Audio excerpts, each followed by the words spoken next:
Bad news for all the folks that have been screaming about Notre Dame joining a conference came yesterday. Ooh, we got to talk about it today.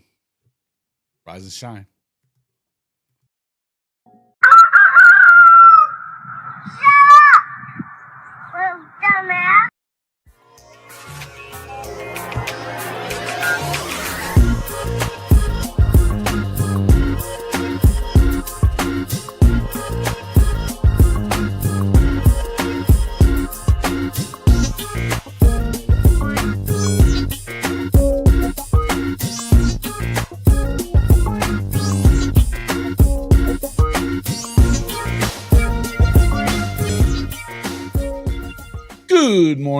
Good morning, and welcome back to Rise and Shine College Football.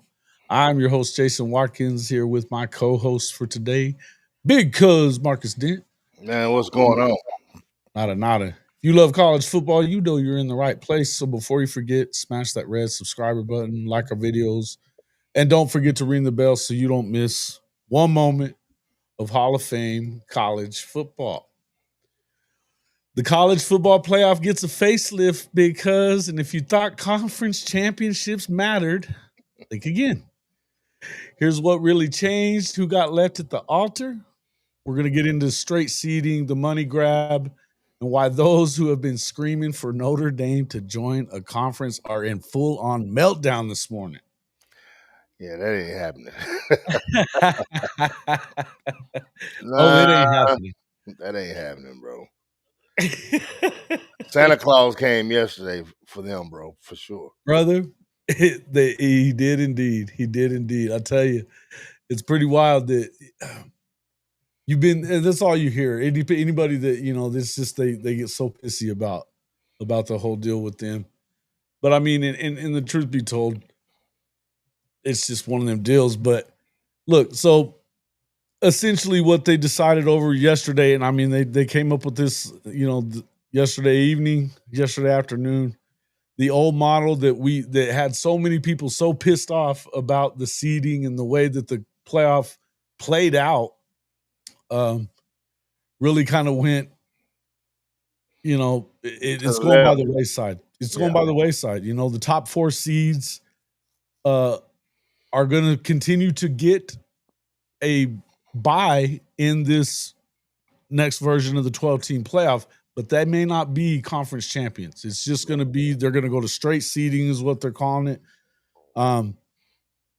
You will still have your automatic qualifiers, but the best teams are going to be, however they're seeded by the committee is how they're going to be put into the deal.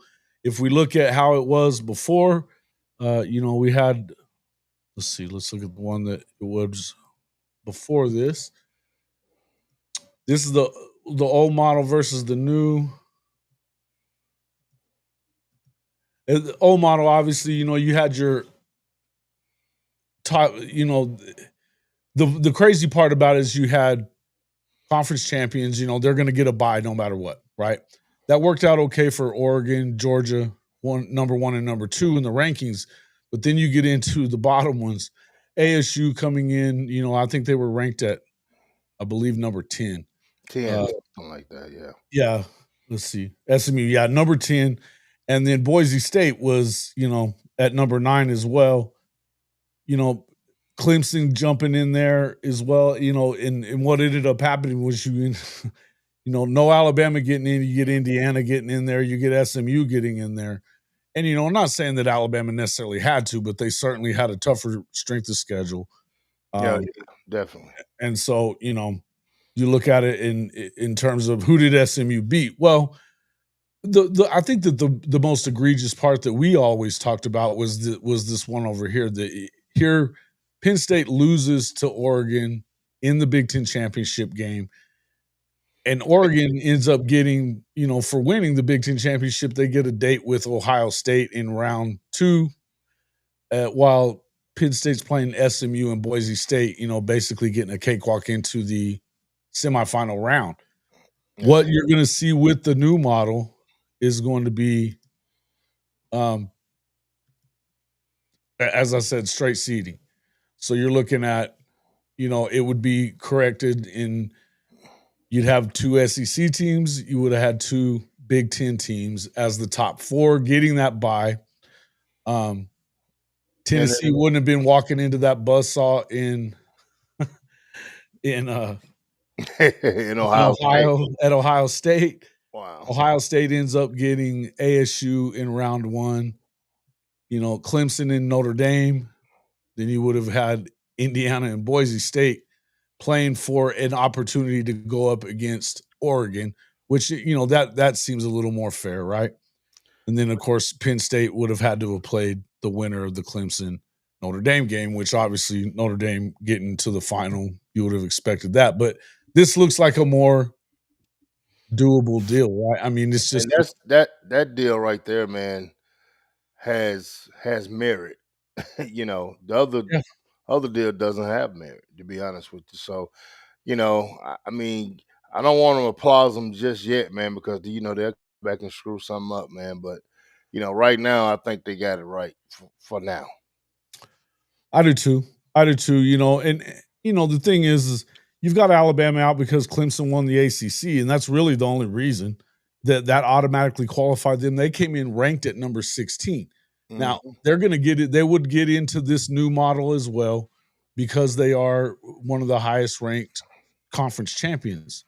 The good news is they didn't get a bye anyway, but you wouldn't have just automatically given that bye to ASU or in the case of what it was, Boise State in this one coming from the Mountain West when they had a strength of schedule of, I think it was in the 80s, Yes. you I know? mean, they're the only school that would have still been in the same spot, Clemson. Yeah. Coach, we're wondering about you, man. You want to come in here, pop in? I'll toss you an invite real quick. We'd Man, love I we'd know. love to hear you gloat a little bit because I know you've got people Yeah, man. I mean, losing it right now, hey, coach. look, I can Losing it. tell you, Notre Dame just came out on the good foot. That was the other thing, as I said, for those who have been screaming about them joining a conference, good luck with that. It ain't This, happening. this new format allows it's just gonna be the top 4. They seed it as it is ranked.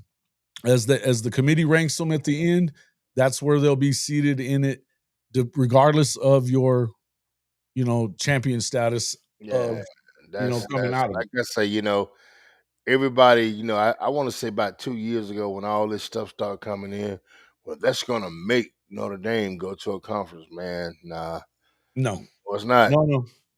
No, and you could hear the meltdown going on Twitter starting last night whenever all this got announced. So, coach, I did throw that into your messenger if you wanna pop in for a second. Let me know. Uh, but, conference title games matter, but only just enough to screw over a blue blood when upsets happen, so Yeah, I think this is gonna change a lot of that. Obviously, seeding is now 100% by the committee ranking. No more bonus points for being the champ. Um, Clemson gets in as the ACC champ, but as the 12th seed does, so they're not going to get a bye, no jumps. I mean, I think they still ended up with a tough road either way. They were yeah, 12th. They were yeah, going in 12th either way. That didn't really change. And here's the thing: truth be told, it could end up the same way as it was. But if you look at how it was here, on the new model, it definitely changed it a lot if you're looking at last year just alone. Boise State, Arizona State, and SMU, if they were ranked high enough as champions, still get in, but they don't guarantee any spot. And I know with us, we talked about a lot of it is the auto seeding is what sucked the most, yeah. I right? don't. Yeah, That was where you just knew. I mean, like I said, if I'm Oregon, I'm madder than hell that we go undefeated all year, win the Big Ten in our first year in it, beat Ohio State even, and we, what do we get for all that? We beat Penn State in the Big Ten championship game, and then we get Ohio State before they do. You know, that's it's crazy. just is wild, yeah, pretty wild. Crazy. I mean, Um, the thing about it is they had to do something, Jason. So this they is did, what they came up with. It's better. Could it be a little better? Yeah, it could be, but right yeah, now you gotta take what you can get, and right now I think this is the best model that they have prepared and gave us, and since we started this thing. To be honest with Yeah. Neilio says to me might not matter much, but the only real thing that still looks obvious is teams are still going to need to prove their worth no matter what. you. No real change to me, maybe for Notre Dame. Well, and I think this is it's a good point. Proving their worth. That's the problem with all of this, though. And we'll get into kind of what's coming next, because what is coming next is it feels like that you heard Brett Yormark talking about that it felt like they were doing what was better for college football. It wasn't necessarily better for the Big 12, the ACC, and I don't think it was better for the Big 12 or the ACC. No, it wasn't. No, I mean, it didn't help them at all as far as this year's concerned. Now, did they agree to this? Obviously Notre Dame agreed to it, because Notre Dame ends up coming out smelling like a rose. If they're Well, not, they did last year. they were one of To be the honest top. with you. Yeah.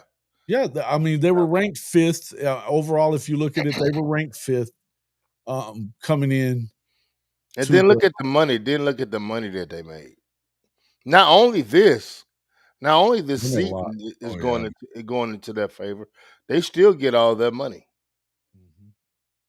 So guess what? Yeah, no doubt. Well, and that's the thing is now what's going to happen with the money? Automatically the reason that they were thinking that okay, and this is why I'm kind of surprised that the ACC and the Big 12 did agree to this, because what you're looking at money wise is it's not going to really change a whole lot.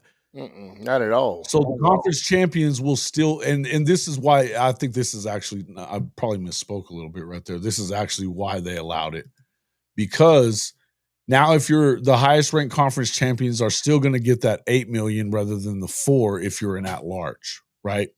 So you get 4 million for getting in, you get 4 million for getting to the quarterfinal in this past one, right? So if you get an automatic bye, that gets you to the quarterfinal. That puts you to $8 million. So because they're a conference champion, they'll still get the 8 million. And if you come in as an at-large team, like the teams on the right did, then that you're still just going to get the 4. Now in 2026, as we know, when they change this playoff again to likely a 16, there is either going to be a 14 or a 16 team bracket. It's going to be a whole new, there won't be any kind of performance bonuses at all, as a matter of fact. So it'll actually just be the money is already divvied up. SEC and Big Ten get like 58% of the pot. The rest of it, then it goes to Notre Dame and the other 2 power conferences. But I mean, the difference is quite a bit. So that's one of the things that, the concern is, it feels like they kind of, obviously they're, you still get your money if you win the Big 12. You'll still get, and that's this year. But the hope is that you're still, they're still trying to push this 4-4, 2-2, 1-1-3 or whatever it is model for the next playoff at a 16 team, or if you go to a 14 team, it would be similar, but it just a little different. Now, what I look at it is, hey, Sooners for Life. Thank you, man, for the super chat. My man, appreciate you. Good. Thank you. All the at-large teams just get that standard payout, but this is just a 1-year Band-Aid. In 26, everybody gets a flat rate, no bonus for making it in. And the winners and losers, really, to me, I mean, if you start looking at what's coming up from 26 and beyond, theoretically, I mean, from what we understand, that they gave all the power to the SEC and the Big Ten back in January. They get to decide how it's going to go for the rest of the way. So they're acting like they're going to fight it. And let me read some of this from what Ross Dellinger was talking about, because he's talking about the format negotiations have ignited discord among leaders of the Power 4 conferences. A fight is brewing. The group of 4 commissioners has met twice in the last 2 weeks over the subject, separately gathering away from the other CFP executives. ACC and Big 12 stakeholders have pushed for alternate models that don't disadvantage their schools, including granting each a third automatic qualifier, which would make it 4-4 as far 4 qualifiers for the SEC, 4 qualifiers for the Big 10, Yeah. 3 for the ACC and Big 12, and then there would only be one at large left over, which Mhm. would theoretically go to it'd be Notre Dame and then um, obviously your group of 5. That concept that reduces the at-large field from 1 to 3 or a 16-team field similar to the current format, but with 4 additional at-large spots. These formats are not receiving support, though, from the SEC and Big 10, according to those with knowledge of the talks. And the president and athletic director groups in both of the conferences, SEC and Big 10, are saying they support this 4-4-2-2-1 model no matter what the public pushback is, what political pressures are coming. They don't even care about Notre Dame's resistance to it, and they are resisting it. The future format has evolved into a divisive issue that it's going bad here. Now, they've threatened to leave the CFP if they didn't get that additional revenue share.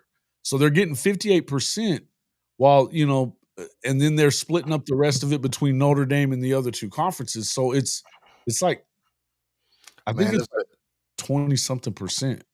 a freaking money 30. train is what it is, bro. Yeah. Yeah. And it's all about, at the end of the day, it's all about the almighty dollar. Of course. And that's what you have right now. College football from top to bottom.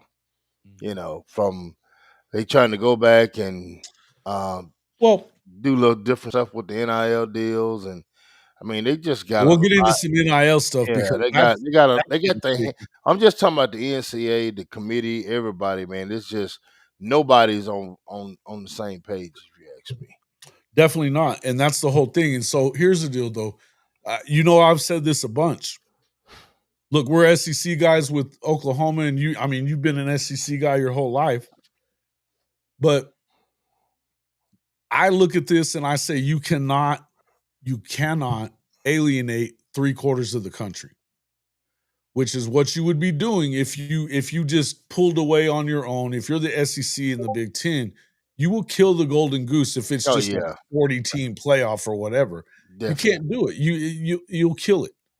Now, You to you me, what I'd rather see them do, rather than do these, I don't like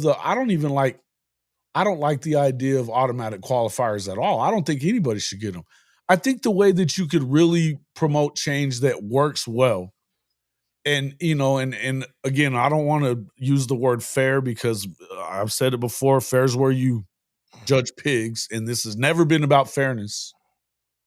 But if you want to, look, we know that the advantages are definitely in the hands of the SEC and the Big 10. They've got the most money and that's what this is all about.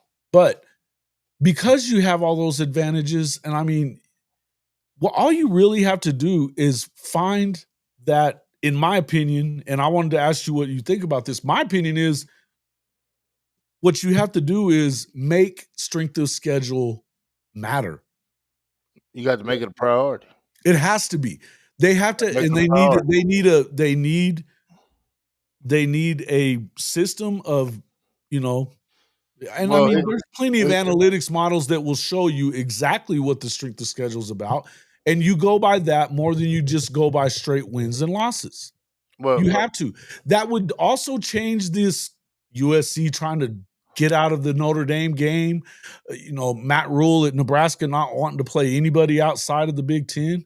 I mean, they're talking about doing all this stuff where there's going to be an SEC Big Ten weekend during the season starting in 2026. That could but, happen. but pause right there. Okay. That's what needs to happen, Jason. We talk about strength of schedule. We talk about going to the 9-game mandate and all that kind of stuff, man. So if you take it where the SEC has to rotate and play a team out of the Big Ten, if you gotta put them on your schedule, then I think this kind of levels some of this stuff, especially Yeah. getting out of the Notre Dame game. Man, why would you want to get out of that game? That's a money game. That's a big game. So Because strength r of schedule doesn't matter and hasn't mattered. That's the right, point. right. If you actually had a strength of schedule that it had But some real bearing. it's gonna come with Notre Dame being independent, it matters more to them because they're independent, they're outside. That game matter more to him, and Lincoln knows that, and that's why his ass don't wanna play the game. Sure, sure. You know, No, but dude, there's so I mean, we talked about this a lot the other day. You saw this baby shit. The fact well, that I you mean, want to put out I get that part of it. I'm talking about good grief, from he's running from everything, though. yeah, he doesn't want that. He don't want that smoke as the young kids But say. here's the thing, if you have to finally like Matt Rule, I'd say the same thing about Matt Rule. He got out of the Tennessee game. He refuses to play Oklahoma. He's like, "Why would I wanna do that?" We gotta Yeah, I do mean, he looking very suspect over there, bro. really bad, right? I'm And just so gonna be honest with you, man. I not like Matt, but I do too, man. I think he's a hell of a coach, but he's I looking haven't real suspect. man, Not he's wanting to looked play these awful teams. all year, man, all Yeah, year.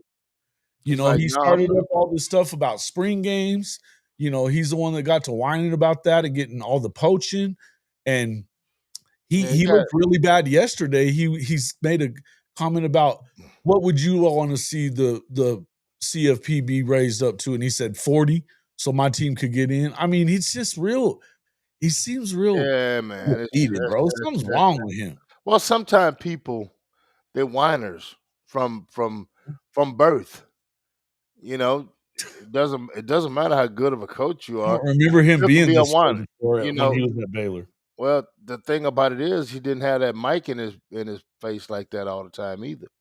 And now being at Nebraska, he's having that mic in his face all the time. I mean, Mhm. don't get me wrong, Baylor's a it's a I mean it's a great university, but it's not a blue blood like Nebraska is. Although they hadn't won in a while, but the media is still gonna be in his face all the time. And he's getting to the point where he's saying a lot of stuff that makes your team not look very tough. You understand what I'm saying? Yeah. The whiny the type deal, and you know, But that's where I think if you that's kind actually of went into this, that's why I feel like this is an easier fix than going and doing automatic qualifiers. It's it an is easier fix if you come up with the system of I don't know if you go to some combination of the BCS and in this committee, like the computers and whatever, but there's a way that you can make it work. And if you actually go by the strength of schedule instead of just wins and losses against because look at Indiana. They didn't have a win over a team that was bowl eligible last year. yeah, and I don't even understand how they put them in, even with the old system. You know, um, That's what I'm saying. And well, they haven't ever used, they keep saying that strength of schedule matters, but it hasn't. yeah, It it, hasn't. it, it, it They matters when they want their team in. When they, well, when the team that they want in that's going to make them money, that's when it matters. but not a lot, not doing it the right way is probably what got is part of the reason that it got us here because now the SEC and the Big Ten are hell bent on they want their auto qualifiers. So in order to do I don't think it's and going to when you happen. do that, they're gonna get their auto qual they are in charge of the playoff moving forward after Oh, the I understand that, but even being a SEC guy, I don't think that's right. I don't think it's right either. I I don't don't think it's right that's what I've because been you got saying. here's the deal. If you got a damn college ranking poll, you got a poll. Yeah. But when you tell me in 1 through 14 on that poll is 1 through 14, take that 1 through 14 and put their ass in the damn playoff. To me, instead of doing all this If you did that, conference, yeah, I well, mean, if you that's did why I that, I said mean, it's that's the easier way than doing auto qualifiers. If you actually go by strength of schedule and the rankings, yeah. and you go by that, then you don't have to do all that If stuff. you combine strength of schedule and the rankings and put it together, you have an easy fix for all this BS. Yeah. And it doesn't alienate all these other programs and all these other conferences. Because look, college football, you need them all. You need at least three-quarters of the country involved in it. I don't think that the G5 schools really have much of a place in this. Mm. anymore at this point. I just don't. And I No, mean, really, I hate to see you leave them out, but the truth is they couldn't win in the FCS playoffs. They wouldn't be, I mean, those FCS teams would beat the brakes off of most of these G5. oh yeah, no, yeah, yeah, They just would. no You doubt. start looking at North Dakota State and those teams. I mean, they put the national champions from that level are legit. Yeah, And again, I just feel like there's lots of ways that you could go about it. Now, yeah. You looking, kind of just taking, go ahead. go ahead. Now, I'm finna say just to prove your point, what you were saying. You look at where did Colorado finish in the Big Ten? I mean, Big 12 last year, They were well, it would have been they were one game out of a tie for first place. conference league. Yeah, for the Yeah. first. So So they went they had 9-3. You had 3 10-2 teams. 2 of them played for the conference championship. BYU got left out on a tiebreaker. But look, so you talk about North Dakota State, man. Colorado barely beat them. They struggled with them, yeah. They struggled. I mean, it was what? It was a 3 point, something like that. Yeah, it came down to the wire. It came Yeah, down it to the came wire. down to the wire, So I'm telling you, yeah, Oh, yeah. you're exactly right. And I think Colorado probably could have beat Indiana. To be honest with you, it'd have been a good game. Well, and I mean, here's the thing. Well, even SMU played Oh, 2 yeah, pretty good teams. They played BYU, and they played BYU at home, lost.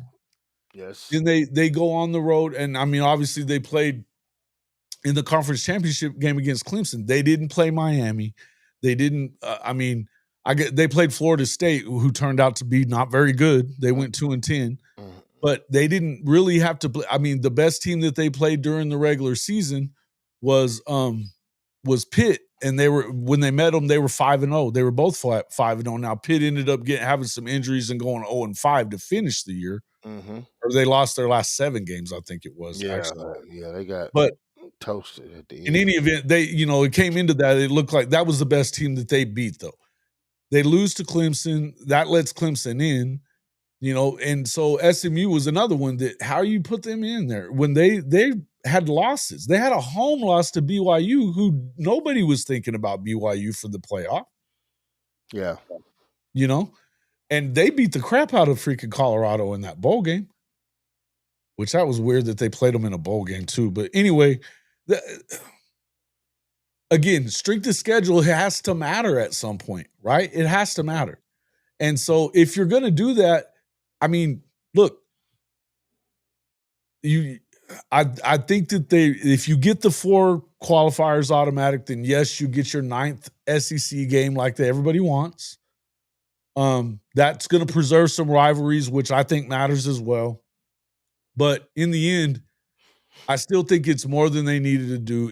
There's other ways to fix it, and just like there's other ways to fix a lot of stuff. But I think that the winners in all this thing, it's obvious to me, was you start looking at the winners.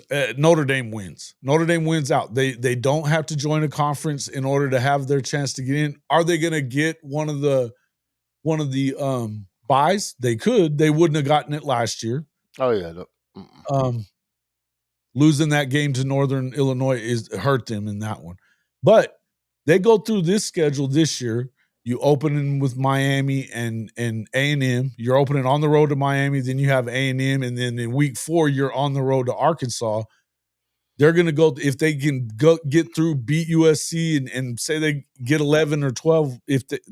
Theoretically, they could win them all. I still think they're the favorite for the Natty right now. But to me, I think even they if got you a go good 11-1, yeah, you're probably going to be a top 4 team. no doubt. So, if they get in there, I mean, I could see them getting a bye this time around, right? And so they're definitely a winner in all of this. I mean, Well, let me ask you this, Jason. So, do you think the way this thing is set out right now, the new schedule, that a 3-loss SEC team could get in? yes. Oh yeah. I think it depends on who it is. Right, definitely. I'm just saying, but I mean, again, here's the do thing. you I think they do do will a go do with a team like Ole Miss or a team like Alabama get into this new Ole schedule? Miss, maybe not because they didn't have the toughest schedule in the world. I mean, they would have been in. They lose to Kentucky, right? They beat South Carolina, but They beat Georgia. and they did beat Georgia, but they didn't have to play. They didn't have to play LSU. They didn't have to play Alabama. Yeah, they played LSU. They Did lost they to play LSU. LSU? Yeah, they lost to LSU. Oh, okay, yeah, they did. Yeah, That's they right. lost to LSU down Um, there. right. So again, but their schedule wasn't as tough, and even Tennessee's schedule was. If Tennessee would have, if Tennessee with their schedule had have been 9-3, they don't get in either. Um, I think Oklahoma. I think you look at Oklahoma, you look at and even Alabama. Alabama's got one of the tougher schedules. If you look at Oklahoma and Alabama, I think they both get in. I don't know that you give it to Texas, except if they were able to be pretty even close to Ohio State in the shoe first game of the year, they're going to count that. So if that's one of their 3 losses, Yeah, my thing with that is though, I mean, we know those early losses. They count. They're a little different than those late losses. You rather lose early. You sure. know. Well, but what I'm saying is, let's say they end up with 3. They lose to Ohio State, they lose to Florida, they lose to Oklahoma, right? Could they get in? Theoretically, but the truth is you only have one other game that against they play Georgia as well. I Late don't. I just don't think the committee will put a 3-loss team in. I don't think oh, they're gonna put a 3 they'll put a 3-loss. They'd I put a just 3-loss OU team in. They would probably put a 3-loss Alabama team in. I don't know with LSU's schedule's pretty rough too. about But what about Florida? Florida, yeah, absolutely. Absolutely. Oklahoma and Florida have the top 2 toughest schedules in the country. I mean, we're not talking just in the SEC, in the country. Yeah, So but that if you that end up their with 3 strength of losses and you're schedule not is getting right blown there. out, huh? Right. I said that's a prime coincidence right there. If those two teams, Florida, OU, 3 losses with the schedule that they have in this coming up year, do Yeah, those teams get in? sure. I think that Oklahoma and Florida for sure would. Um, then again, it depends on what other I mean, it depends on what you're looking at. But I in the mean, you 12 you talking about you will have to have wins over Michigan here's the thing, you would have had and a a couple of 3-loss you. team in last year had it not been for Clemson. If had it not been for even this, if Miami doesn't lose to Syracuse, Clemson doesn't get in that championship game to be able to get in. Yeah, So that's it's true. two-loss teams in the championship game. Only one of them probably gets in, and Alabama goes in. Yeah, they would have. Yeah. Yeah, they would have played. They'd have put Bama in over Ole Miss for sure. Well, yeah, I mean they I didn't play think Ole Miss, but I I don't just know think they about Bama will. I over mean, They probably would have. Bama had a win over Georgia as well. Right. Okay. Yeah. Um, they had a win. They both beat South Carolina. They both beat South Carolina. They they beat LSU where Ole Miss didn't, as you just said, Yes, yes. So and they won that you, one on the road too. So yes. So there you go. it I would think definitely that depend on what happens elsewhere. Hey, what's up, Punk? Yeah, we are doing one with them tonight. Um, I think with any 3-loss team, it just depends on what happens. I think you're right. I think you're right. It's going to depend on. But here's the thing: you would have had that 4th team at 9-3 in last year had it not been for the the SMU deal. Miami. SMU Yeah, doesn't get in. Listen, if it's Miami against SMU and Miami wins that game, and they're both are 2-loss teams, or no, they would have been. Miami ended up being a 3-loss team, right? No, they still only lost 2, but it knocked them out of the. Oh, it was a 3-loss. I'm pretty sure. Let me see. Yeah, they had to have 3 losses Trying because to they would remember exactly it how that probably went. would've put them in with They Cam. lost too late is what it was, I think. Yeah, it was. It was down the stretch, like game 7 or 8 or something like that. They lost to well, because they lost to, let me see, 2024 results. Just 1 second.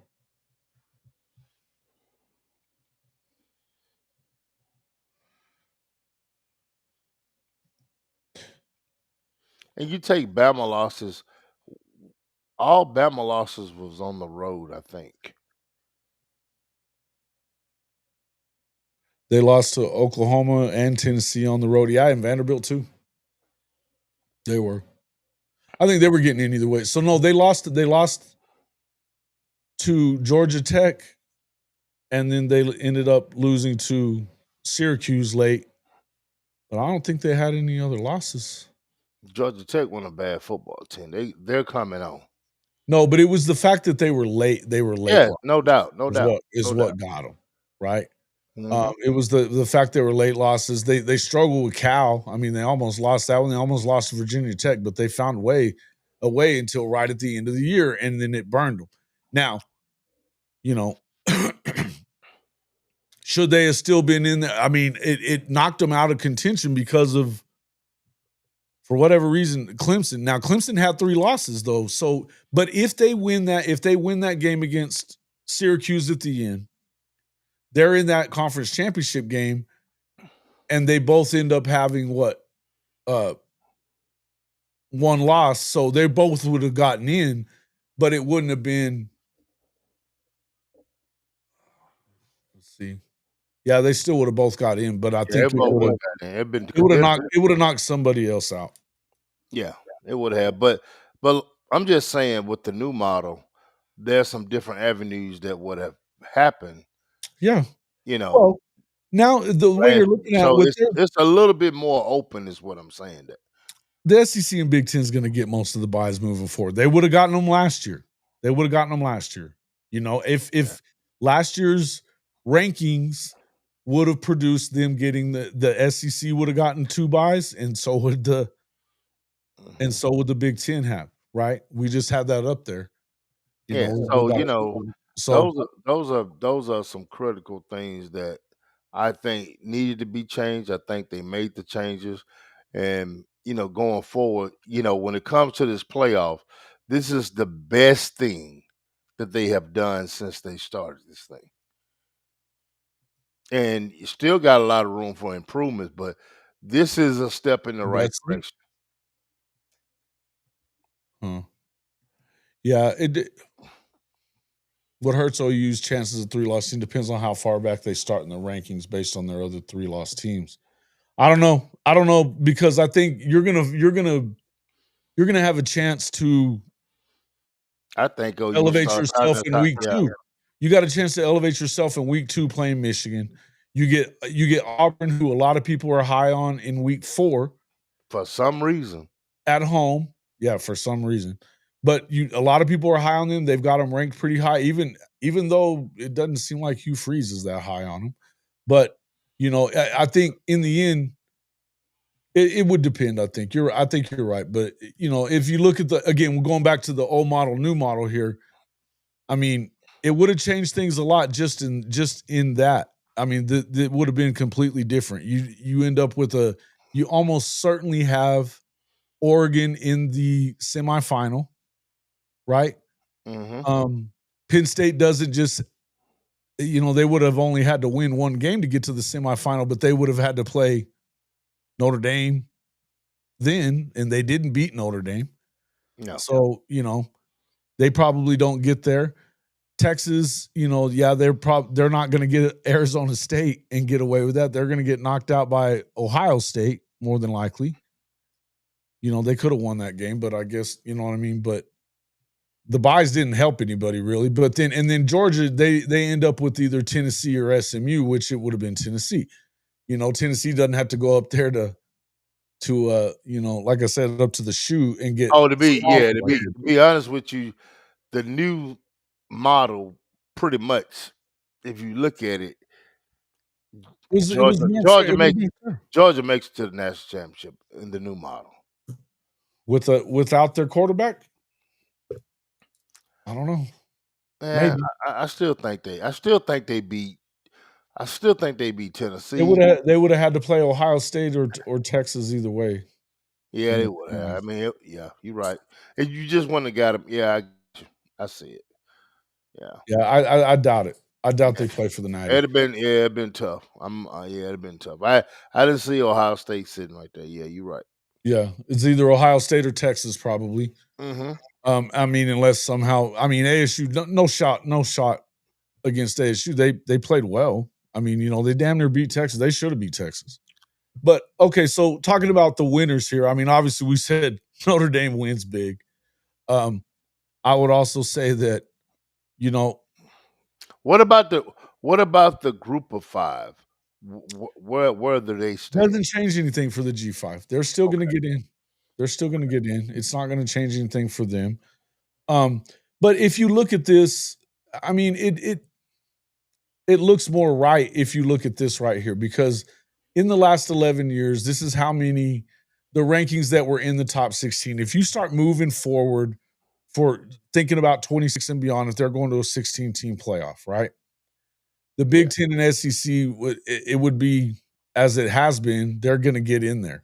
The top 16 rankings from the last 10, 11 years, they're right there next to each other. The Big 12 and the ACC are well behind there. Now Notre Dame 7 out of 11 years is in the top 15, so they would be in the playoff more times than not. I think that that's what they want.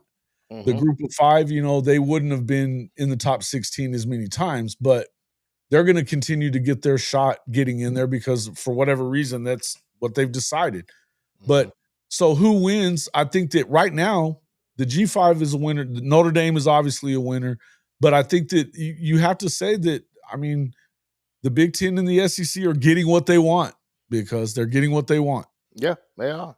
And I don't know if it's going to help anything moving forward. I think that they're hell bent on the 4-4-2-2-1. They are. Um, I you can know, see that. they're talking about doing this, conference playing games instead of a conference championship game, which I think is fine. But so what? Are they really playing games, though, is the question. Because, yeah, you're going to get your auto bids on the playing game, but with Yeah, 16, you're liable to get at least one of those other ones. yeah. If you're getting your auto bids, yeah, it's going to be for the third and fourth spot.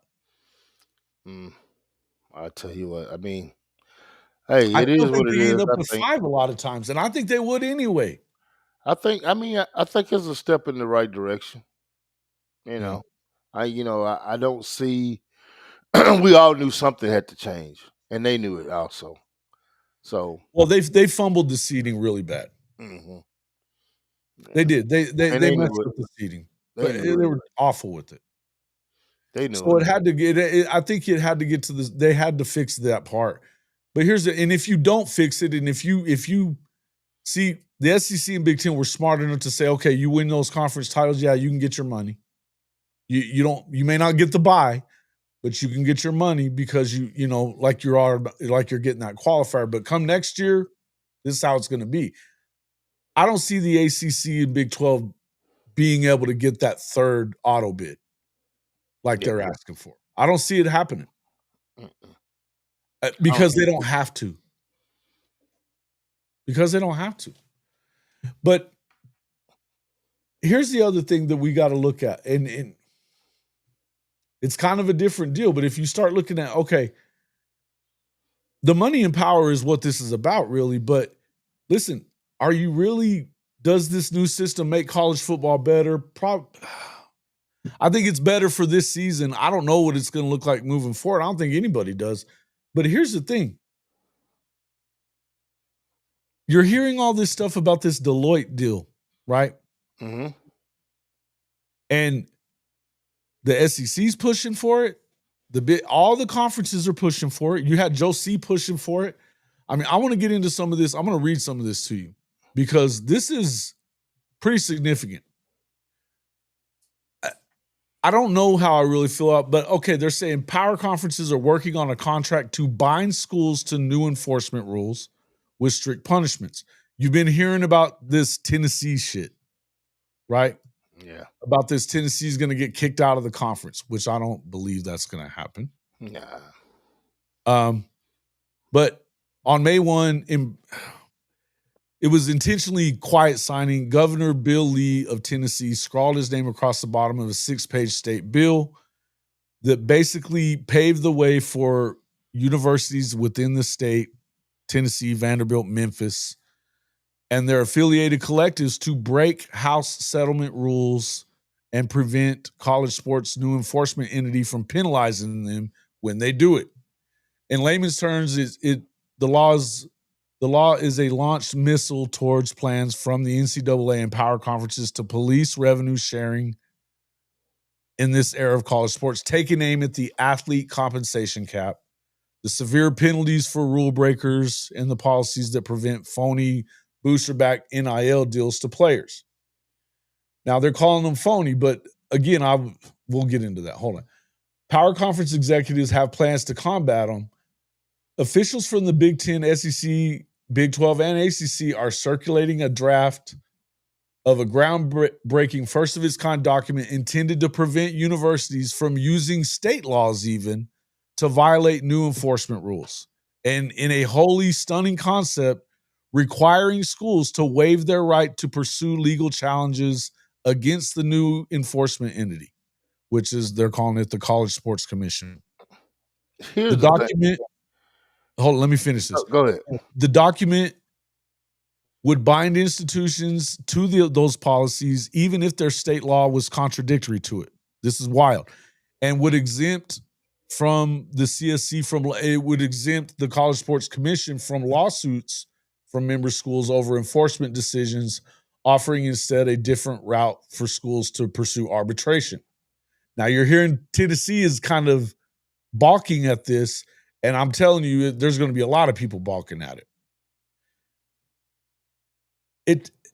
I don't even know how the document is meant to be signed. They're saying that if they don't sign it, you can't play them. They can't play. They'll kick you out of the conference. It's Deloitte's calling their NIL clearinghouse the NIL Go, and it's going to be expected to be pretty strict in enforcing booster pay. Well, what they're trying to do, they're trying to put a cap. Are they trying to minimize the money that's coming to the athlete? You can't Which put is the wild, toothpaste right? back. You can't put the toothpaste back in the tube, baby. I'm sorry. Well, and that's and that's what they're trying to do, and you're not gonna be able to do it because guess what? You got a lot of schools out here say, "Man, we don't want that." Now you got some conservative schools that, yeah, let's do it. Guess what? Those schools are gonna be left behind. Sure. It's gonna happen because they could easily pull it. I mean, a state law, a law is a law. NCAA is not a law. They're not the big bad And police. there you go. That's the point. That's the problem. They're trying to make what they say become law. Sorry, you're not law. You're paper police. There's a lot of legal experts that are in this. I mean, first off, you got to wait on this House settlement to finally get approval. They are paper police, bro. Yeah. And that's what I'm saying. It can't even be signed by any of these schools, right? Right. Now they're saying if you don't sign it, this is what you're hearing. You have to sign it, says one athletic director who has seen the document, or we don't play you. As a condition of membership, you must comply with settlement and enforcement. That's not gonna happen. But here's the thing, right? It has to get past the House settlement first. Then you're having to hope that all these schools sign the document, which a lot of them are saying they're gonna. But are these concepts even enforceable? Because most law experts are saying no way. Arbitration itself isn't surprising, but saying that you agree not to follow your state law that may or may not even be enforceable, says the sports law professor at Tulane, an expert on sports legal matters. No matter what the sides do, they're going to be sued. This is an effort to rein in the lawsuits. It's just not clear how enforceable all these provisions are going to be. So I get what they're here's where I've been saying this a bunch. Why in the hell are we doing stuff like this instead of collective bargaining? Because that would get you the exemption from the lawsuits if you collectively bargain.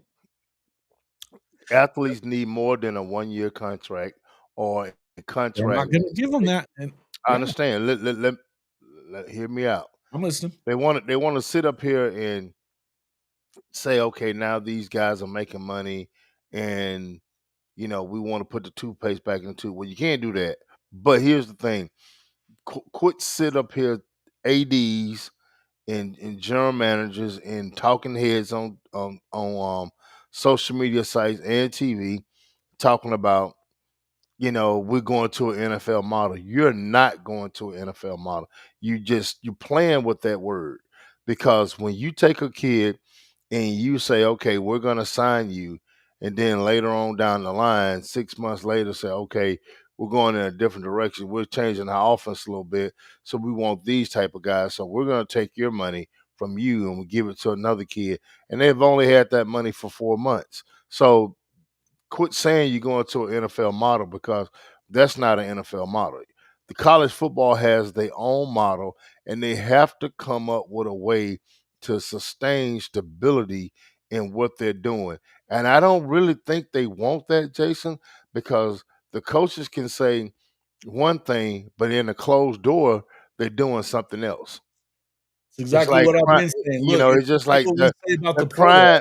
They're crying about things, but then they turn around and doing underhanded things, and that's all across the country. Because I see it on a day to day basis dealing with athletes that I deal with. Sure. So don't sit up here and say we're moving toward an NFL model, because you got to find your own. If you're moving toward an NFL model, take the whole damn thing. Take the whole damn thing, and then now you got states. You They got don't one wanna make state. well, they don't wanna make them employees in any way, whether Well, it's contract employees or otherwise. okay, Jason, look what I think is in Arkansas. They're trying to make it where the NIL money is not taxable. Where you giving a gift. Let's just say I'm a CEO of a big firm. I can Sure. turn around and give my daughter shares as a gift, and it's be non-tax. They can't tax it. Yeah. So keep playing with this thing. And what happens when that happens in Arkansas, and then Ohio State does it, and then somebody else does it? Then guess what? Where do you think the athlete is going to go to? Well, Tennessee state law says an athletic it prevents an athletic association like the NCAA from adopting and enforcing rules that violate state law and prohibits any association from interfering with the school's membership status, voting rights, and revenue distribution. So they're saying like this. So here's the deal: you push them out into a Notre Dame situation, Mhm. then Well, you then can't then even. Oh, they're saying they can't even play you, even if they stick you. Let's say they kick Tennessee out of the SEC, all right? right, all right. They can't play them either if Well, they guess don't. what? They're Well, saying guess they won't. what?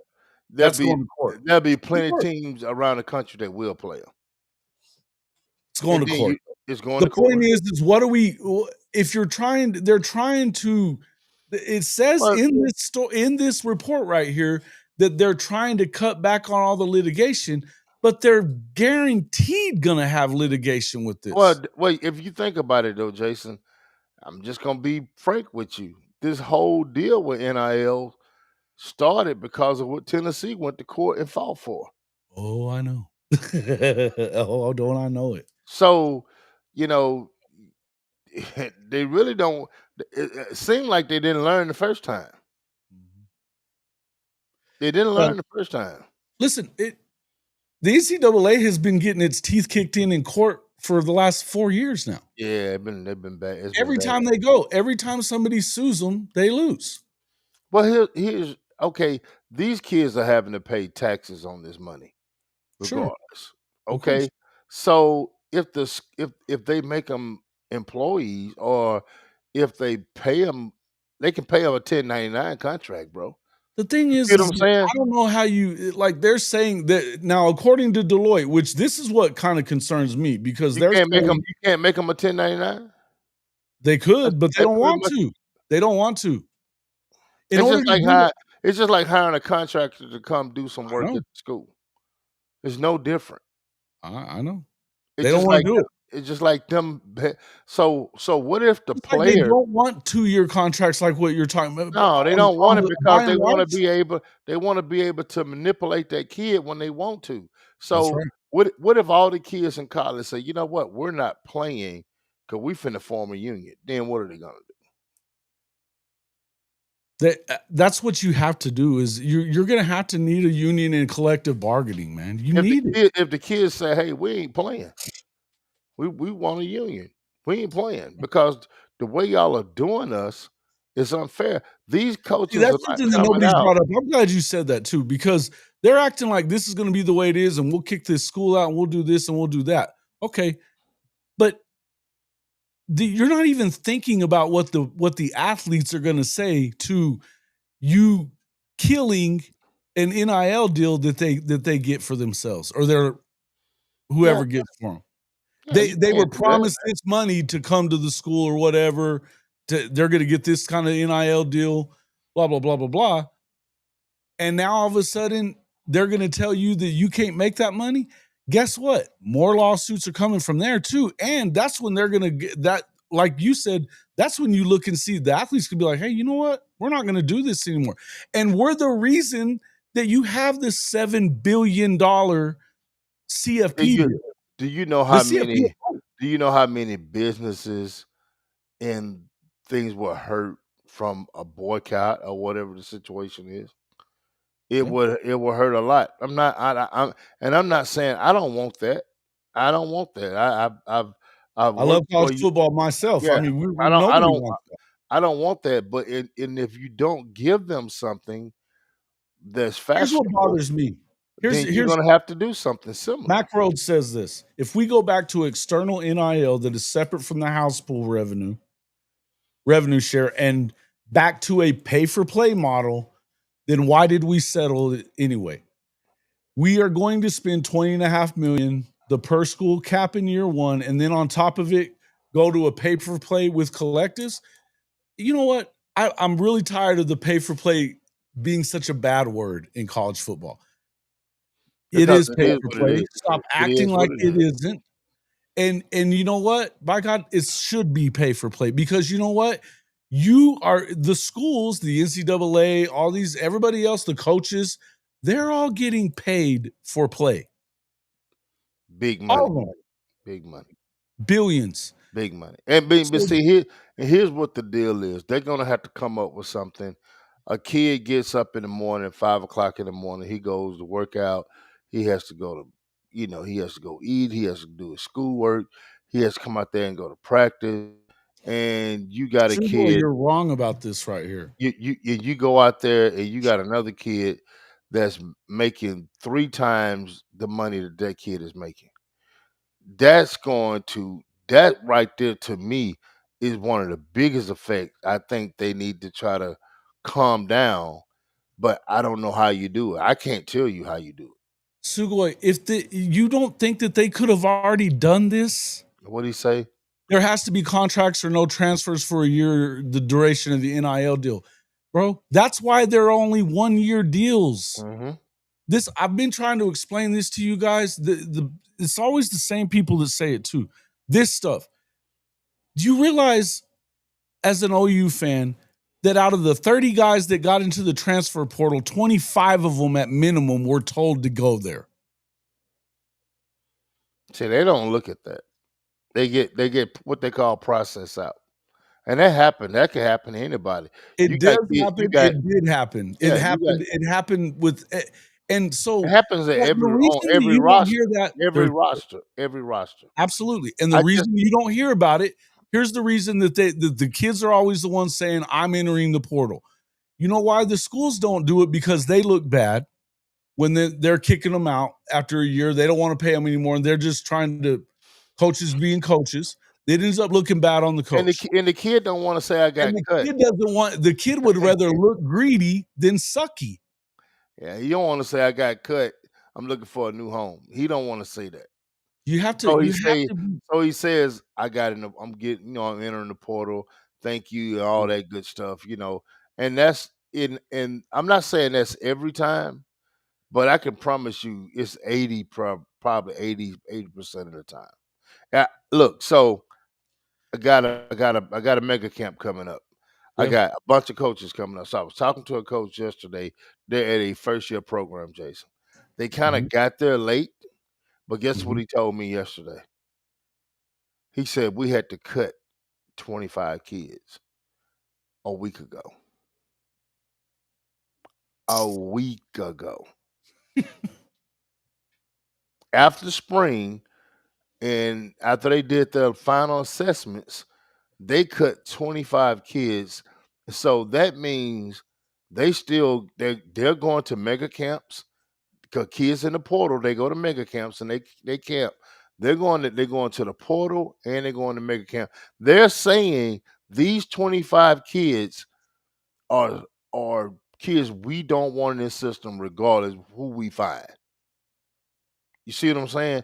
And you out of that 25, you might have a few of them that's finna graduate, say, you know what, I'm just gonna stay and get my degree and go head on. You got a few of them Sure. that's gonna go to try. So out of that 25, you But might have 8 or again, 9 this say I'm goes back entering the to the portal. coaches wanting they want to upgrade Yeah. if they think that you're not as good as they thought you were when they recruited you. And They if and they don't want they don't wanna if they wanted 2-year deals and to be able to hold them to it, they could. they don't wanna They coach don't you do up. it. They don't wanna coach you up.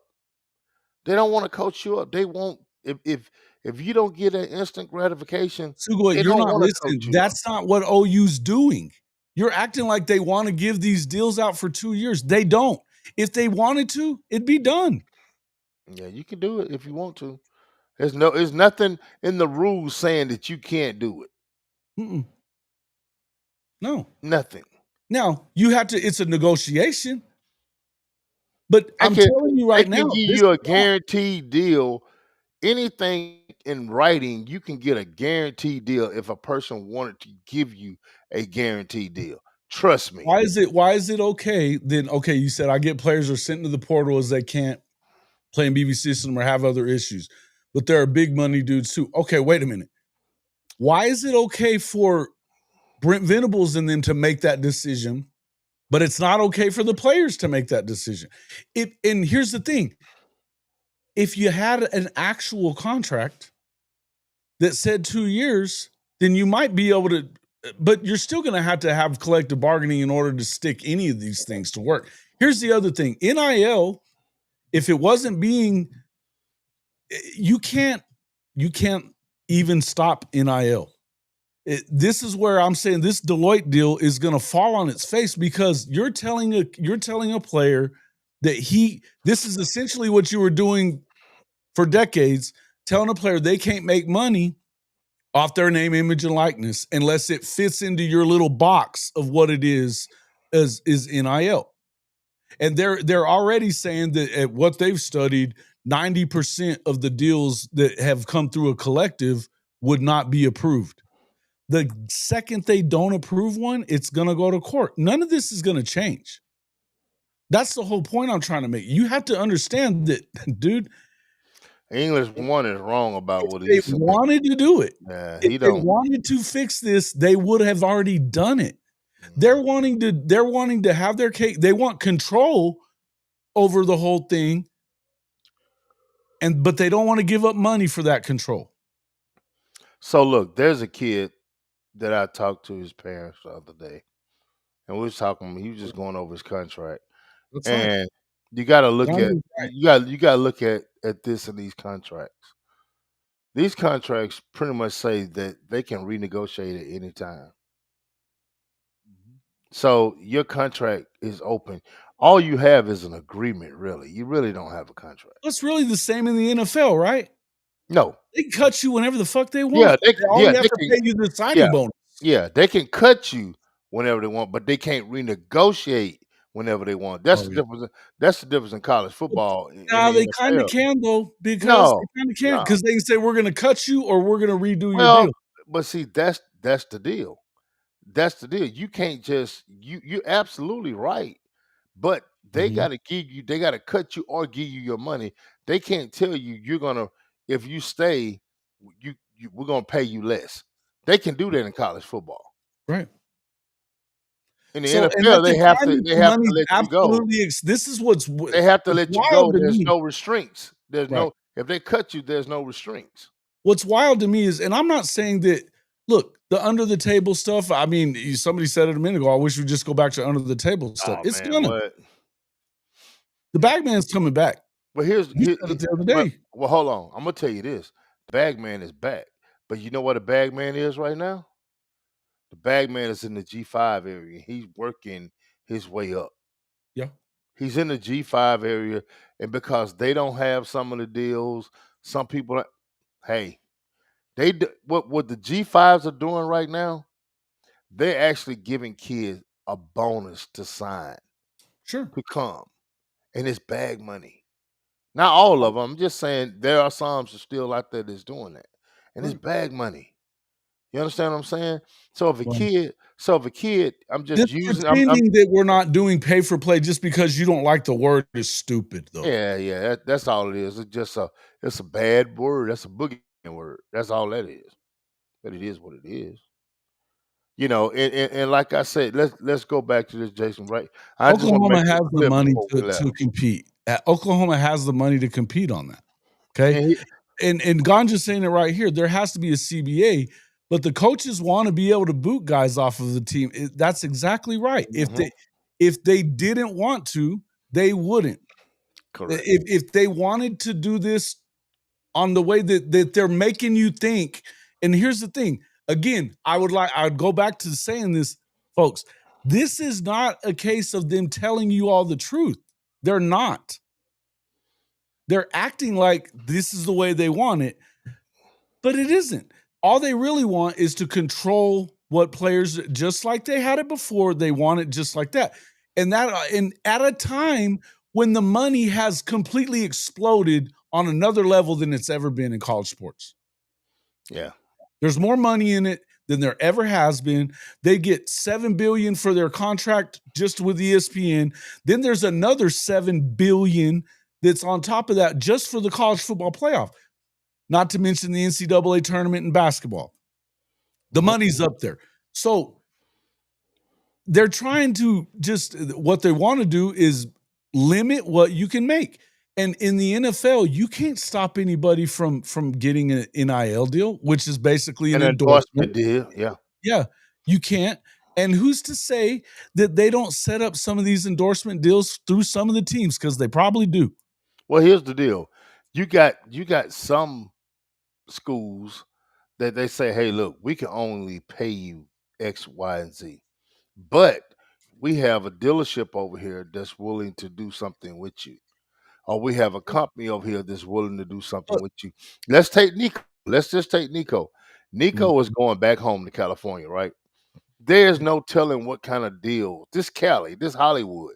It's no telling how many deals that he's going to get out there to supplement that money. Excuse me. It's complete bullshit, Sugoi. Complete bullshit.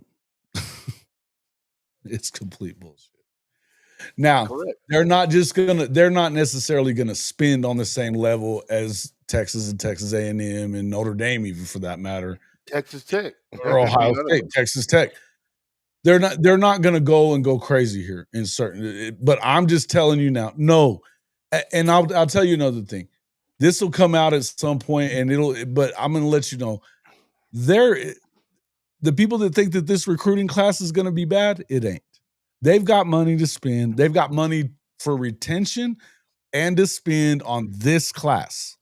well, here's the deal. Here's They're the deal they with that point with this believe class. me, They're Texas behind though, gonna have Jason. Texas. They're behind right And, now. and are they though? Yeah, they are. It's still early. It's not early. It's not that Well, early. if you look at the guys that are looking that they may be, you just got one of the top linebackers in the country. You've got one of the top D linemen. looks like he's about to come, and it looks like he's about to commit as well.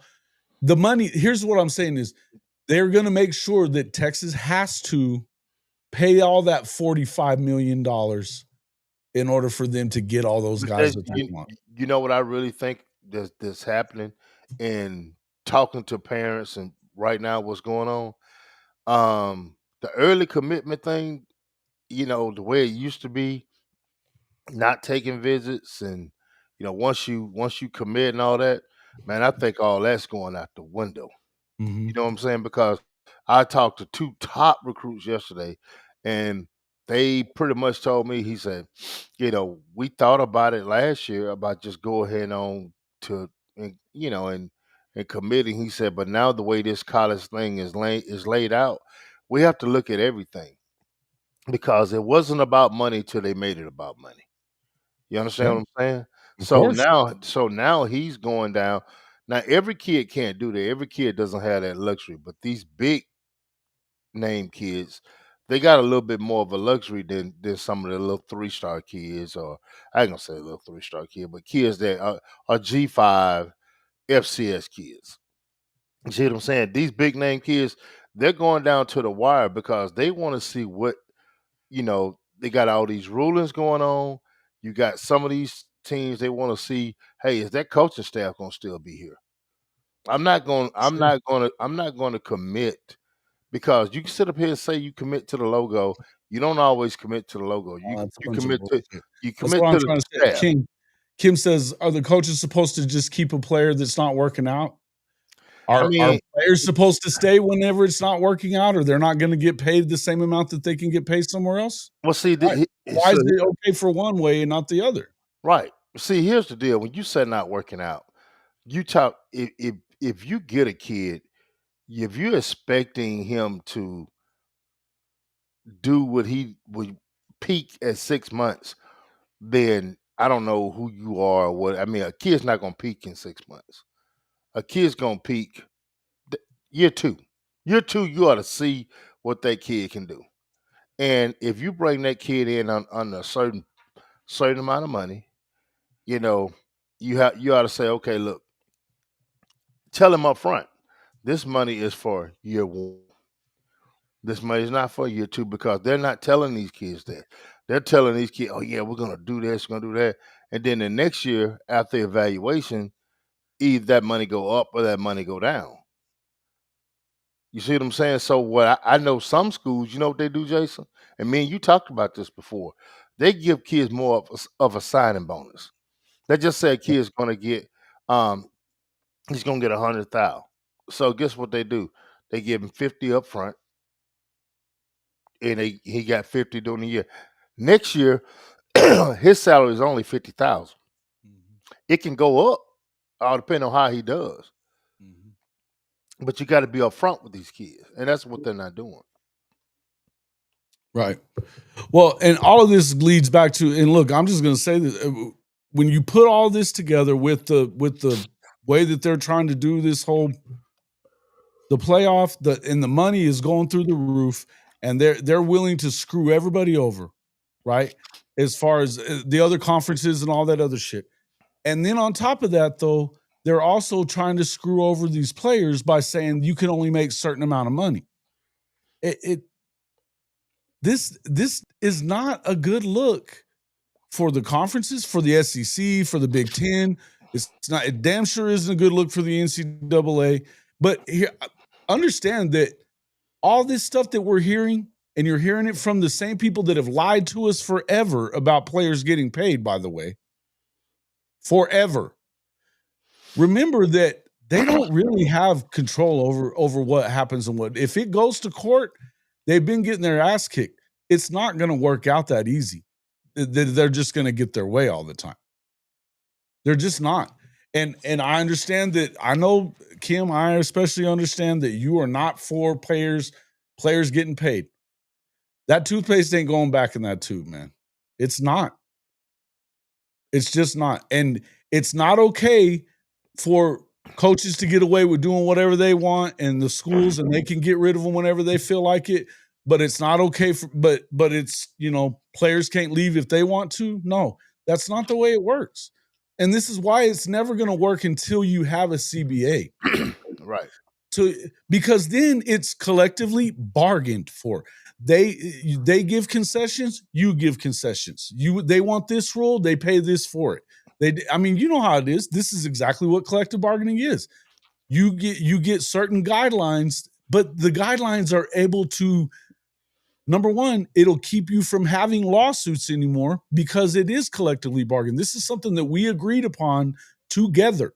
So now, if I take you to court, whenever I signed it, and we, as a group, we said yes to this, it goes nowhere. Well, I'm gonna tell you. I mean, they could actually help themselves by doing this. But I'm gonna tell you. Let me say this too, Jason. Thanks, This Ronnie. this is a road that me and you went down early in the year. Mhm. So when you start doing things like this, we talk about agents. Okay, we talk about street agents and we talk about real agents. Yeah. You see what I'm saying? It's going to get to a point. I was one of the ones definitely always said, "Hey, look, I can do it on my own. I've did this for years, and I can." But guess what? You got guys. The wording in that contract, you better make sure you got somebody who is used to doing this every day to go and look in that contract and say, no, I don't want this in, take this out, add this, Yeah. add that, because that's coming because everybody got a different contract. No kid has the same contract. They're all different complex and they got different wording. You see what I'm saying? So I'm telling you right now, it's getting more technical and technical every day. I'm seeing outside sources that I thought 6 months ago you didn't need. But the way the school has lawyers. The the collective has lawyers that actually does these contracts for 18, 19, 20-year-old kid. So they're gonna have to start fighting back the same way. They're gonna have to start doing it. Mhm. The schools are not gonna the schools themselves, after all of this, they still making money hand over fist. Absolutely. And this is Sooners for Life. You're absolutely correct. And Kim, get paid if you earn it. Otherwise, the pay feels like he's paying for no results, just saying what the money is saying. Hold on though. You're not paying for no results, man. When They're you not paying when for you no results. when And you that's when you get your butt up every morning and you go to work every morning and you that's put right. in You that expect to hard get work, paid? you expect to get something out of it. And you making your employers that kind of money, you're gonna get something out of it. That's why are where we are right now. We're saying they need better guidelines. We're not saying put the toothpaste back in the tube. We're saying guidelines for both players and coaches. Listen, I don't think that they're not. I don't even think players are expecting you to go to a non productivity pays. We understand that. That's not what we're talking about. Yeah, But everybody knows that. don't make the mistake of thinking that this is just what bothers me, and I'm gonna continue standing on the fucking table to tell you guys that this is not a athlete problem. Mm-mm. This is not Mm-mm. an athlete problem. No, never has been. Nico Iamaleava But was not an athlete problem. Now, did they handle that all correctly? And no, they nah, didn't. it did. They made some mistakes. But here's the thing: who taught them to do business that way? The same people that are fighting back against this Deloitte thing that the governor is saying "fuck you" in Tennessee. Same people. They taught Nico how to do that shit. This is how we do business, and we don't have to listen to the NCAA. It ain't no fun when the rapper got the gun. Damn right. And that's the whole point. They didn't like it once. And it's probably, you know what? They knew that they didn't have enough to go around him for them to probably go back to the damn playoff this year. No, although if you listen to Tennessee fans, they're better without him, which is crazy talk. But No, no. They're not. it's not an athlete. I'm going to continue doing it, Bo. I'm telling you now, this is not an athlete issue. This is an issue of the adults in the room that have been adults for a long time that have been exploiting these kids for decades. Mm. That's what it is. Yep. The And at NCAA. a time that they're making more money than they ever have. They the P Diddy of America, man. The NCAA is, bro. Just being honest with you. They stronghold everything. And now it's just like that case, everything is breaking down on 'em. Sugoi, why I don't know why you call it a disappointing year. He's a true freshman in the toughest position to play as a true freshman. Nobody since, aside from Jaden Jackson this year, and they do play different positions, by the way, but on the Yeah, they interior do. of the Right. defensive line, on the interior of the defensive line at Oklahoma, In the nobody since country, man. Tommy Harris has started as a true freshman. Nobody. Gerald McCoy was a redshirt sophomore before he became Gerald McCoy that we know. See, this is the problem that I'm having with these people that don't know and don't understand. You sit up and you put, how was it a disappointing year for the kid?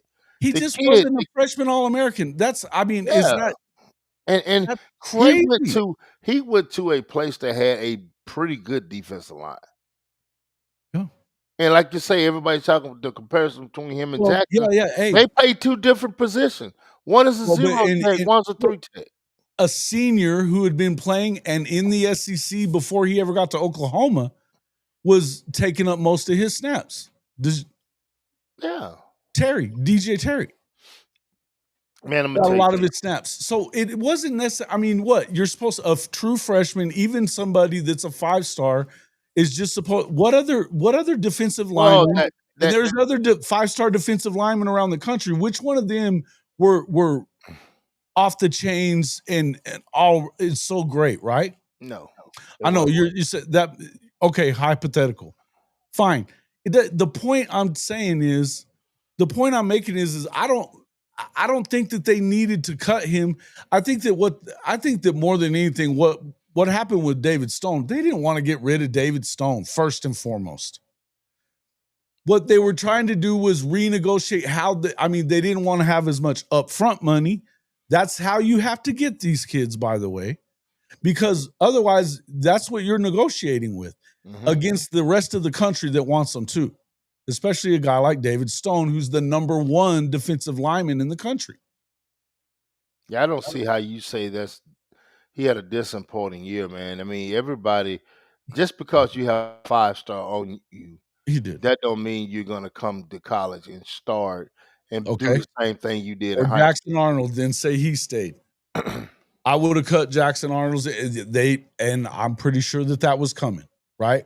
Oh yeah, they would Fine. have. He wasn't a true freshman anymore at that point, and he had plenty of opportunity, and he was getting paid really well. He got paid really well to go to Auburn too, by the way, and he probably ain't gonna live up to that. Sometimes it ain't gonna work out. Sometimes the guy is gonna be a bust happen. Well, let me tell you. Let me say this right here. Sometimes some systems don't work for certain players. It's a lot of guys went across that stage in the NFL draft, started at other places, and had to reset. So it doesn't always mean that that kid is not good or that kid can't play here. Kids need a reset sometimes. Sometimes, yeah. You look Hey at the man, kid you from can a get in the you guy's doghouse and shit. It just doesn't work out well the way you thought well it was going you to. check the kid Benson that played at Oregon, went to Florida State. Man, they pretty much didn't want him at Oregon. He goes to Florida State and he gets into the draft. He gets drafted. So I mean, everything happens for a reason. But okay, so I just want to point something out. Okay, fair enough. I would have cut JA's NIL too. Now stop. Hold on for just 1 second. Okay, forget about who it was, but think about what you just said. We want it to be okay for us to just cut their NIL, but we're saying you got to stay around for 2 years to get your money, kind of stuff. Sometimes it's not the player's fault that he's not playing. It's the coach and whatever's going on. There's a lot of things that happen. But what if it's not the player's fault? It's And easy I to don't blame justify. everything. I don't blame everything on JA. You're right, Jason. I didn't mean to cut you off, but you're absolutely right. I'm just saying. I'm not even saying it. Yeah, JA. It could be anybody. I'm Yeah, not. I'm not even. anybody. Forget the Right, name. The name right. doesn't even matter. The point I'm making is, yeah, did JA? We know he didn't play very well, Right. and no, it wasn't all his fault. No, it was not. Absolutely, it wasn't. was not. I don't. I mean, you know how I feel about him. That being said, if it's okay to cut him because he's not performing up to snuff, if he had a contract, let's say Nico Iamaleava had a 2-year deal. Now everybody was bitching that he still had 2 years left on his deal and he wanted to renegotiate it, but it's okay for the school to renegotiate it. Oh yeah, they're gonna do it. It's They're gonna okay do for the school to do it. it. They do it. That's the whole point. If they really wanted some binding deals that could hold up to that, then that means that BV and those guys have to stick to it as well. And that means you get to keep guys like Jackson Arnold, even though and you get to keep paying him, even though he ain't the guy. So So so it's bad for both sides. so Again, I'm gonna continue standing on this fucking table and telling everybody, stop blaming the players. so what happens? What happens, Jason? You get a kid that came there and said, "Hey, look, well, we're just gonna cut your money. We're gonna do this right here." The next year, that kid goes and Travis ball out. Sawchuk. He goes and ball out. I'm just Mhm. talking about now. I'm just talking about at that school. He goes and ball out, and then Sure. at the end of the year, you got to pay this kid, and this kid want this up here. What do you think the biggest fear Everybody's for gonna say, everybody every Oklahoma fan's biggest fear right now is that Jackson Arnold comes in with Auburn and kicks our ass "Oh in yeah," week 4? and that won't be good. No, it That won't. won't be good because that's gonna look bad on us as a organization, as a team, as a coaching staff. That's gonna look horrible if that happens. You know, and I don't think it is. Matter of fact, I think that he gonna have a damn bullseye on his damn chest when it comes to damn Oh, yeah, no, and listen, Oklahoma. I'm just saying though, think about it. If there is a deep-seated fear that Oklahoma fans have right now, it's that. Hmm. No doubt. You see it in here a lot. And Truoki, I don't disagree with you. I think that there's a reason why he won Elite 11 and was the Gatorade Player of the Year, all that shit. Same as like DJ Lagway and all that. There's a reason, right? It didn't. There's a lot of reasons that it didn't work out. A lot of it had to do with injuries to a lot of players. He lost confidence along the way. That's his side of it.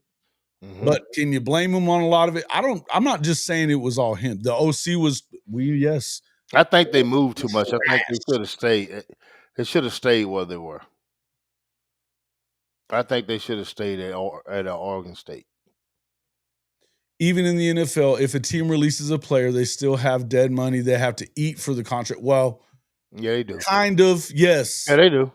they do. They It do. counts against their cap, but Hmm. it doesn't. But they don't have to pay the cash out to the guy. Well, It doesn't check this count out, against Jason. If a job fires you, he yes. comes in and say, "Hey, look, we like you as a person. You're a good guy, but we're gonna have to go in a different direction."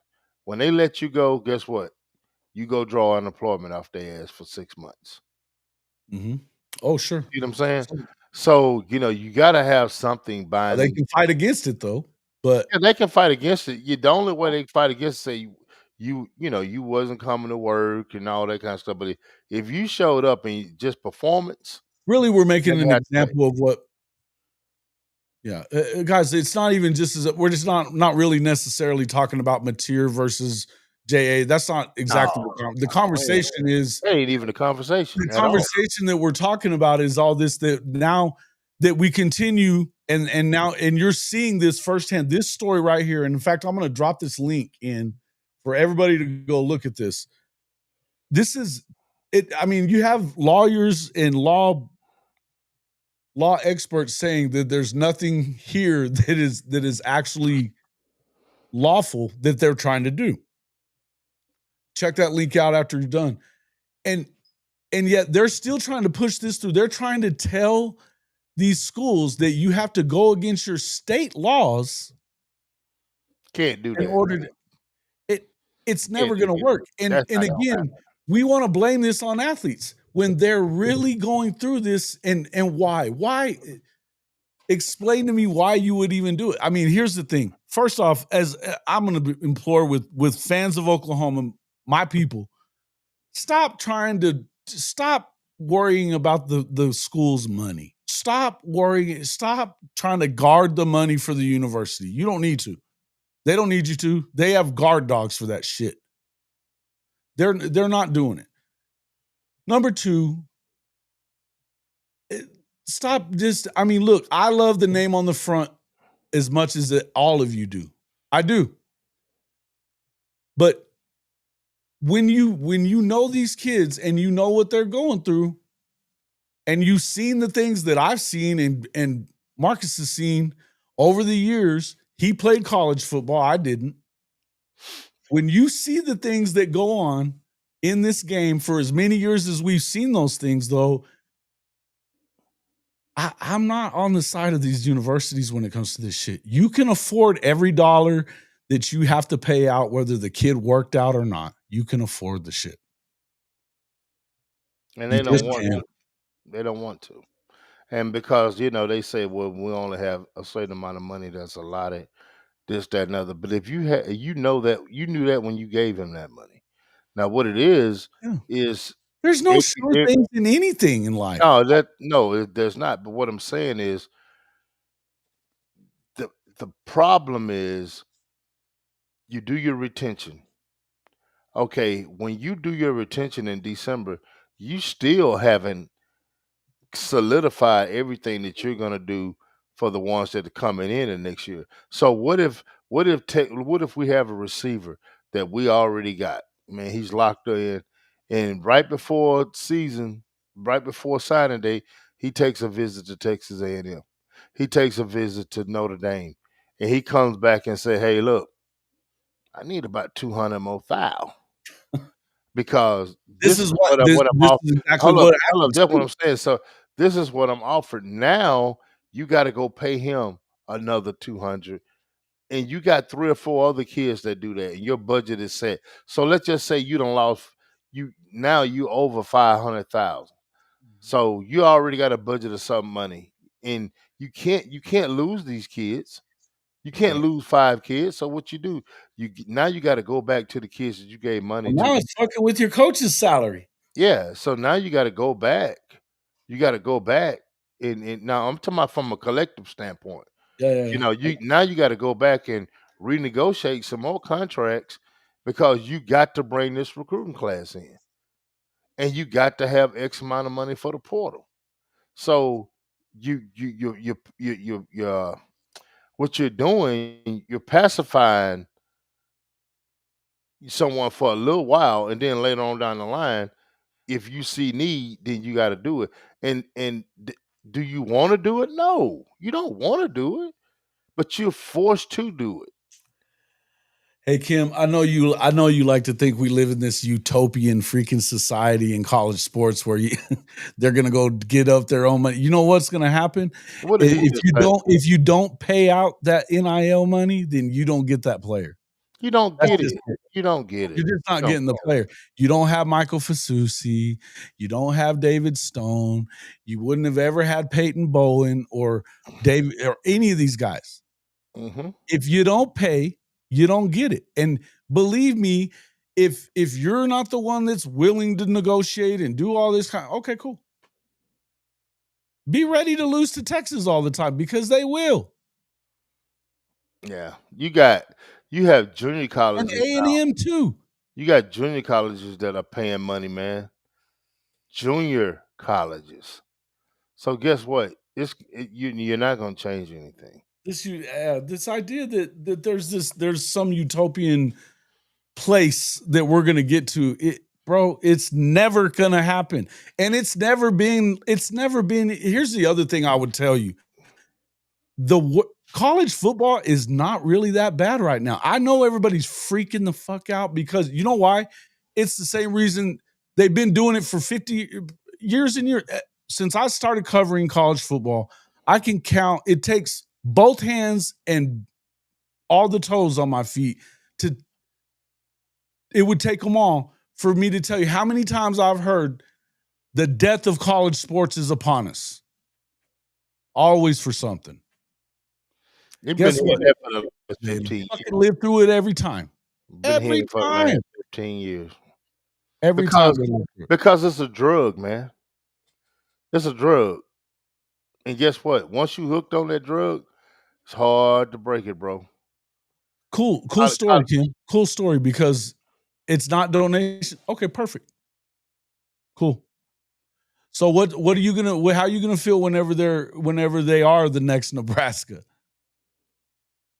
SEC's Nebraska, because they're not willing to play the game that they put it that by the way, they put into play.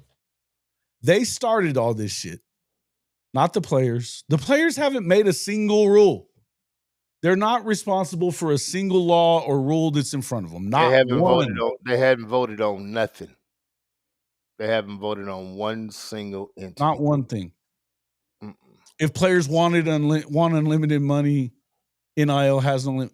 I don't even know what you're saying at this point anymore. I just don't even know what you're talking about, bro. I don't So, even know why so, you so I don't know why you listen to me ever, because you don't. But I don't understand what you're even at. I know you hate this era. I get that part. But I get don't over think it. but you're just going to have to hate the sport then, because it's never changing. In Well, fact, but it's not here's gonna change again, this is not the end of the world in college sports. You know what? They're making more money than they've ever made. Something because you tells got me sponsors that are they'll paying it. find a way. TV deals, they're Yeah, paying it. come on, man. Something tells me they'll find a way to not completely kill the sport.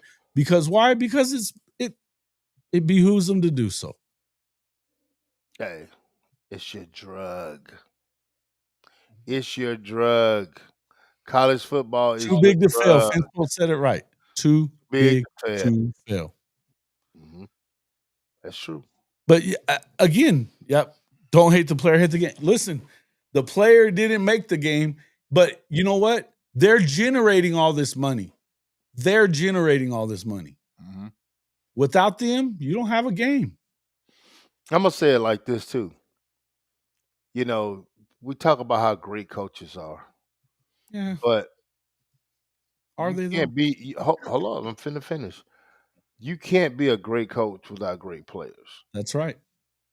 And I'm telling you, and I ain't My talking granddad about just. was a I'm not. Hall of Fame coach, and he said every time anybody ever praised him for what he did as a coach, Hall of Fame coach in the state, he could have went from he had 7 state championships in 10 years and was going to Arizona State. My grandma shut it down.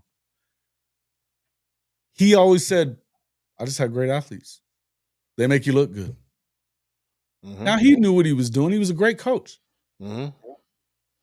You have to have good You don't athletes, have those man. dudes, don't matter.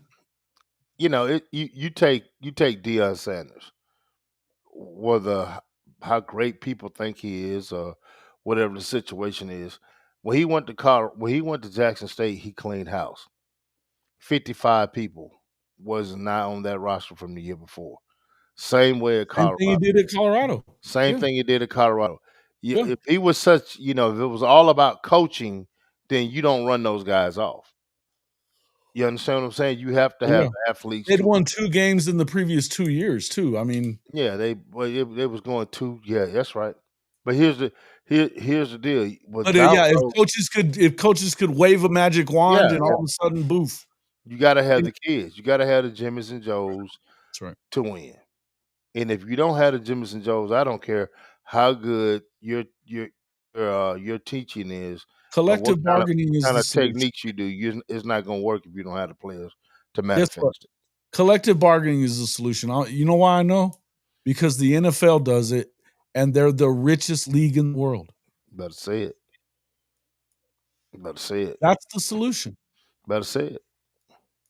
It is a solution. But It's the only guess solution. but here's the deal, and I'm gonna say this because I got to get ready to get out of here. Yeah, I'm I gonna can't. say this: if that's not the solution, what is it? Because when you can control what you can control, everything is different. The problem is the ads and the coaches across the country. We're not talking about Oklahoma. We're talking about from California to New York.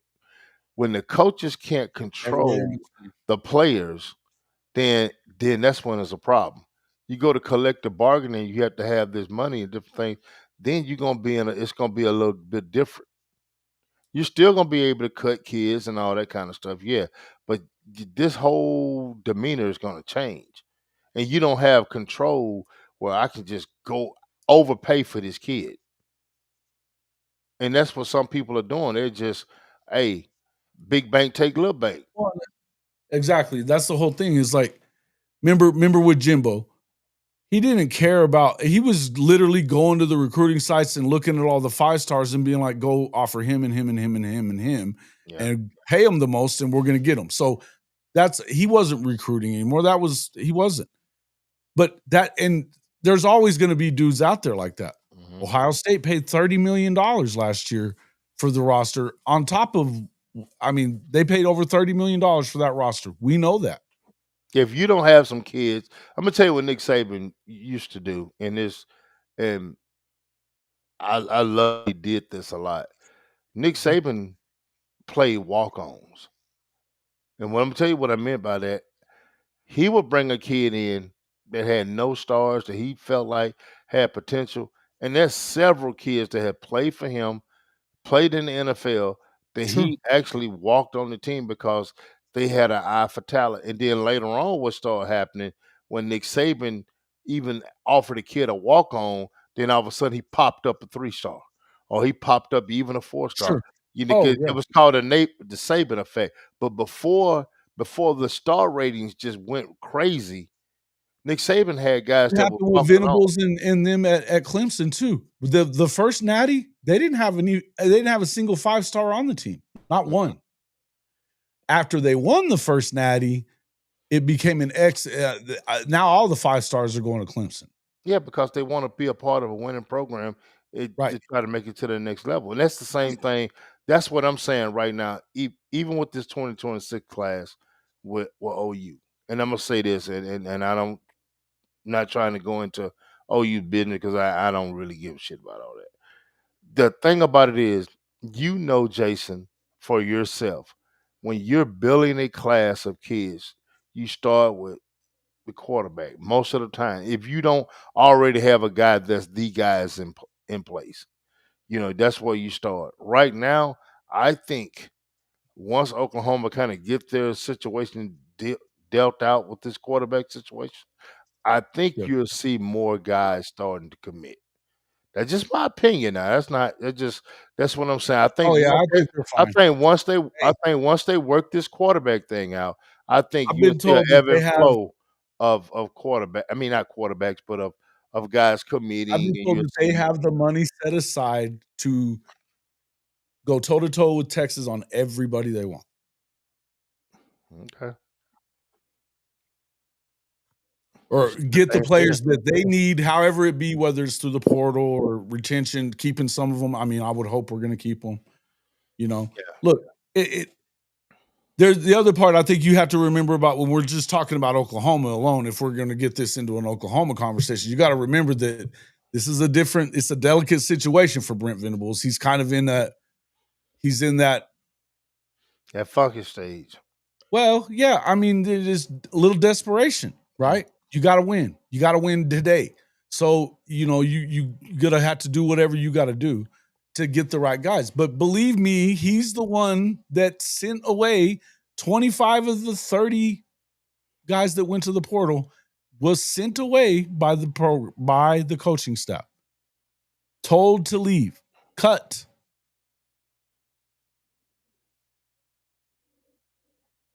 Yeah, my thing about it is when it comes to recruiting, you have to have a Do chess you piece. think there's a lot of bargaining going on here with the guys that aren't on the top 1%? Because there's not.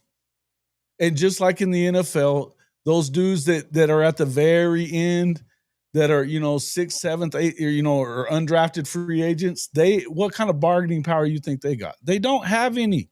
Kim, you don't even make sense, man. You're not No, even they don't making. have it in bargaining power. They got a contract, and that's it. I know you hate it, but I'm just telling you, you're not even making sense. I know you're kicking and screaming and kicking and screaming, and I get it, but it's not. You're out of touch here, completely out of touch. Hey, you want to answer true? Okay, he just hit you up. Any updates on OU's recruiting of the quarterbacks? Yeah, let's talk about that a little bit. You gonna hang for Yeah, me? I got about 5 minutes. 5 minutes. I get All right. out. Yeah, let's talk about that a little bit. So what's going on with O'Neal and Bentley? Now we talked about this a little bit the other day. and this is I think this is a good time to talk about that too, because this isn't a situation that the players screwed up, but it's a situation where you could lose them both, and you may lose them both. Jaden O'Neal's been committed to Oklahoma for damn near a year now. They knew that Jaden O'Neal they were going to move to Oklahoma all the way, or that at least it was a pretty damn distinct possibility all the way back in November. They damn sure knew in January, whenever he was here on a visit, before they offered Bo Bentley, that he was coming. And they offered Bo Bentley the day after he got here. Now, at any point during that time, they could have not done that. They could have told Jaden and his dad, don't come. We're going to go in another direction. And you know what? That would have been okay, because new coordinator, he's not the one that offered you in the first place. Fine. They've been playing this game of, we're going to take you both blue chip guys, both elite talent level quarterbacks. We're going to take you both. No, they're not. But even if they were, it's a bad business. You want to talk about bad business decisions? It's stupid. Because even if, let's say you have enough, and they do have, I'm not saying they don't have enough money to do it. I'm saying, why would you pay the going rate for a top 20, top 15 quarterback in a class is about $1 million to get them into school. Why would you pay $2 million for two players when you know no matter what, this time next year, that kid's in the portal? One of those kids is in the portal. Well, let me ask you this. They got 5 quarterbacks right now in the roster. I don't know what's going on with this. There's something, we're going to be talking about this tonight. The point is, what I'm getting at is that I think that the reason, not only, and here's the other part, the wild thing about it, it's not, and not just me saying that I'm on the side of Jaden. I think Jaden's a better player. That doesn't even matter. The wild thing about it is, Marcus, by not unequivocally committing to either one of these players, you could lose them both. It's why I know a lot of people believe he's coming no matter what. I know a lot of people believe it. I'm not one of the people that really does. I think he may be going to LSU. Let me ask you this. Do you think that OU is saying it doesn't matter, we're going to get one of them because we're going to outbid whoever his top is, we're going to outbid him, and the money is going to be the deciding factor whether they come? Right. You think that's what they're looking at? Wait, say that one more time. Ask me the question one more time. I'm saying, do you think OU is not bothered because they're going to make the money where they get one of them? They're going to make you an offer that you can't refuse. You know, I don't know that you can't. Here's the reason that I don't know that I buy that, right? No, I'm just asking a question. I'm not saying that's going to happen. If I'm looking at the quarterback situation in Oklahoma and in LSU, I think it's better at Oklahoma right now, even though I like the guy that they got from Mississippi State. Love him, right? Yeah, you got a senior that no matter what, Nuss is out after this year. Hell, he could have been a first rounder last year, but he's got to leave after this year. But see, here's the thing. Here's the thing with me. I don't think. Go ahead. Because they lost. They lost the kid that went to Michigan, right? Mm-hmm. And they were loaded. He was the number 1 recruit in the class. That's a bad look on Brian Kelly right now. He keeps missing out on these big recruits, right? DeCorian Moore was there for the whole damn last year until the very end, and then they scoop him away to go to Oregon. Same thing with Underwood. All the way up until freaking November, he's going to LSU. And then Portnoy steps in with $15 million to get him to go to Michigan. Well, here's the deal. this is I Michigan, think that his they home have state. more. He shouldn't have never Michigan should have did what they did from the get-go, but Harbaugh didn't want him. So let's just back that up. If Harbaugh had wanted him, he'd have he would have never been committed to LSU. Because I don't even think he visited up there before all this cabafel started going on. Another thing at LSU, if I'm Bo Bentley, I'm go back and watch the tape of Van Buren last year as a true freshman in Oh, the I like SEC. Van Buren. I'm So not. I'm guess not what? even So bringing up. so what? Hold up now. So what I'm saying is you got him knocked down to the 1 and 2. Okay, Sure, sure. bro. It ain't guaranteed that you're gonna play that because that damn kid is talented as hell. And me Right. looking at him, I don't think as of right now, I don't know what the future's gonna bring. As of right now, they're not No on the matter same what, he's level. going into year 3 next year. Van Buren is, and But Bentley's here's the coming deal. into year 1 with a red shirt and all that. So if he comes in with a guy in his class who's he may be ranked in front of him, but we know that he doesn't have the same measurables. He's not as big. He doesn't have the same arm. Hell, And everybody Van talks Buren about could get how redshirted next year mobile he too now. is. They He talk could get about how redshirted mobile, next year. but he's still in the same class as this guy. There's Yeah, not as much there. I one mean, year difference. it's 2 years difference, really.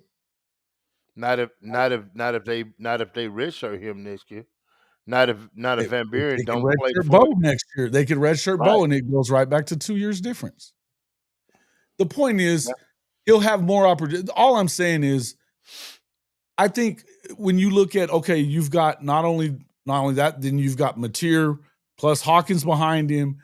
And this is all theoretically. Plus, you've got some other guys. I know. I'm not even going down that road right now. Okay, Nah, I I'm wasn't not going doing down it. there either. I'm just I'm not saying. doing it. You know what I'm saying, though? I know If you're exactly looking what at you're the saying. succession plan right now, if I'm Bo Bentley, I probably think, okay, well, my succession plan is probably a little easier at LSU. I've got one guy between me and the starting position, not three, plus a guy in my class who here's what I don't know that the dude thinks that he's better than Jaden. In fact, I don't think he thinks he's better than Jaden. I don't know. I mean, I don't know about that, but I'm just I don't saying. know about that. Well, I'm you just know what? I looking at shouldn't. optics. I'm just I don't know. looking at. I'm just looking at optics. A lot of people The don't only thing, understand the that. only point I'm making is no way. It doesn't happen anywhere else in the country either. They don't do this anywhere else in the country. So, from what I understand, I think that Arbuckle made it clear that he made a mistake with the way he's he felt. They felt blown off. Jaden O'Neal and his family have felt blown off to an extent, and That's true. Okay. he was apologizing for it. Very apologetic about it. Hey, true. Okay. I said the same thing to Jason. I just said it in a different content last night. Hey, man. Yeah, Hot I new put me up piece, on this man. shit. Hey, man. Yeah, that was a hit to Kelly for sure. Yeah. Now, But here's the thing, Lone Wolf. I want you to understand something. Bo's using his bargaining tactic to get more money from LSU, and O'Neal really wants to play at Oklahoma. Don't get it twisted and think that there ain't real money out there for Jaden O'Neal oh because yeah, there there. is. Yeah, yeah. And I'm gonna put it out there. And I ain't And gonna put real a number out there. opportunity. Florida State Real is op- willing to back up the truck for him. yeah. They're willing to back it up. The point is Arbuckle's being apologetic now because he knows he made a mistake and how he handled it. And now you could lose them both. And because really, there is no bargaining power for OU doesn't have leverage. That's why they sent a team of dudes to O'Neal's house the other night. Not just Arbuckle and his quarterback coach. 4 of them were there. Mm, Just saying. mm. They don't have a whole lot of leverage with this kid. Either one of them. And by not committing fully to the kid that committed to you or to the kid that you really wanted, you probably alienated the other one too. Not only did you alienate O'Neal, you alienated the other one, and now you could lose Bentley because of that. Now, do I think that they can make it up with O'Neal? I do. I do. It feels like there was some movement there. I think that they had a good conversation. From what I heard, they had a good conversation. It wasn't It wasn't as standoffish as it could have been. I don't know that there was a ton of production there because you're still waiting to see what happens, but I and I don't know, man. I'm hearing different stories from different people. OU people are saying he's coming to OU. People around people around Baton Rouge are saying he's coming there. Man, look, my sources in Baton Rouge that I have had for the last 10, 12 years, that's deeply rooted, have had conversations, says that he's coming to Baton Rouge. Yep. And I just Scott, you say this ain't the first time you said this. We have 2 good ones. For how long? You gotta replenish. You gotta replenish. yeah, that's the name of the game, man. You gotta keep recruiting. It just And think about this hypothetical for one think about hypothetical this. How many situation. guys stay at the same place that they start off at Yeah. ever Here, anymore? It here's the almost deal. doesn't happen. Here's the deal. This is a scenario that's unlikely, but it can happen. And the coaching staff has to look at this. You have Mateer next year. He goes, he plays. Maybe. Let's just say, well, hold up. Just I'm saying, Nick, in this season, he goes and he plays well. Oh, yeah. He goes to the NFL. But you have a young Michael Hawkins that's sitting right there that says, you know what?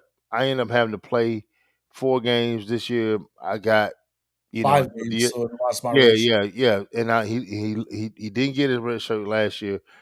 He Regardless, he might leave.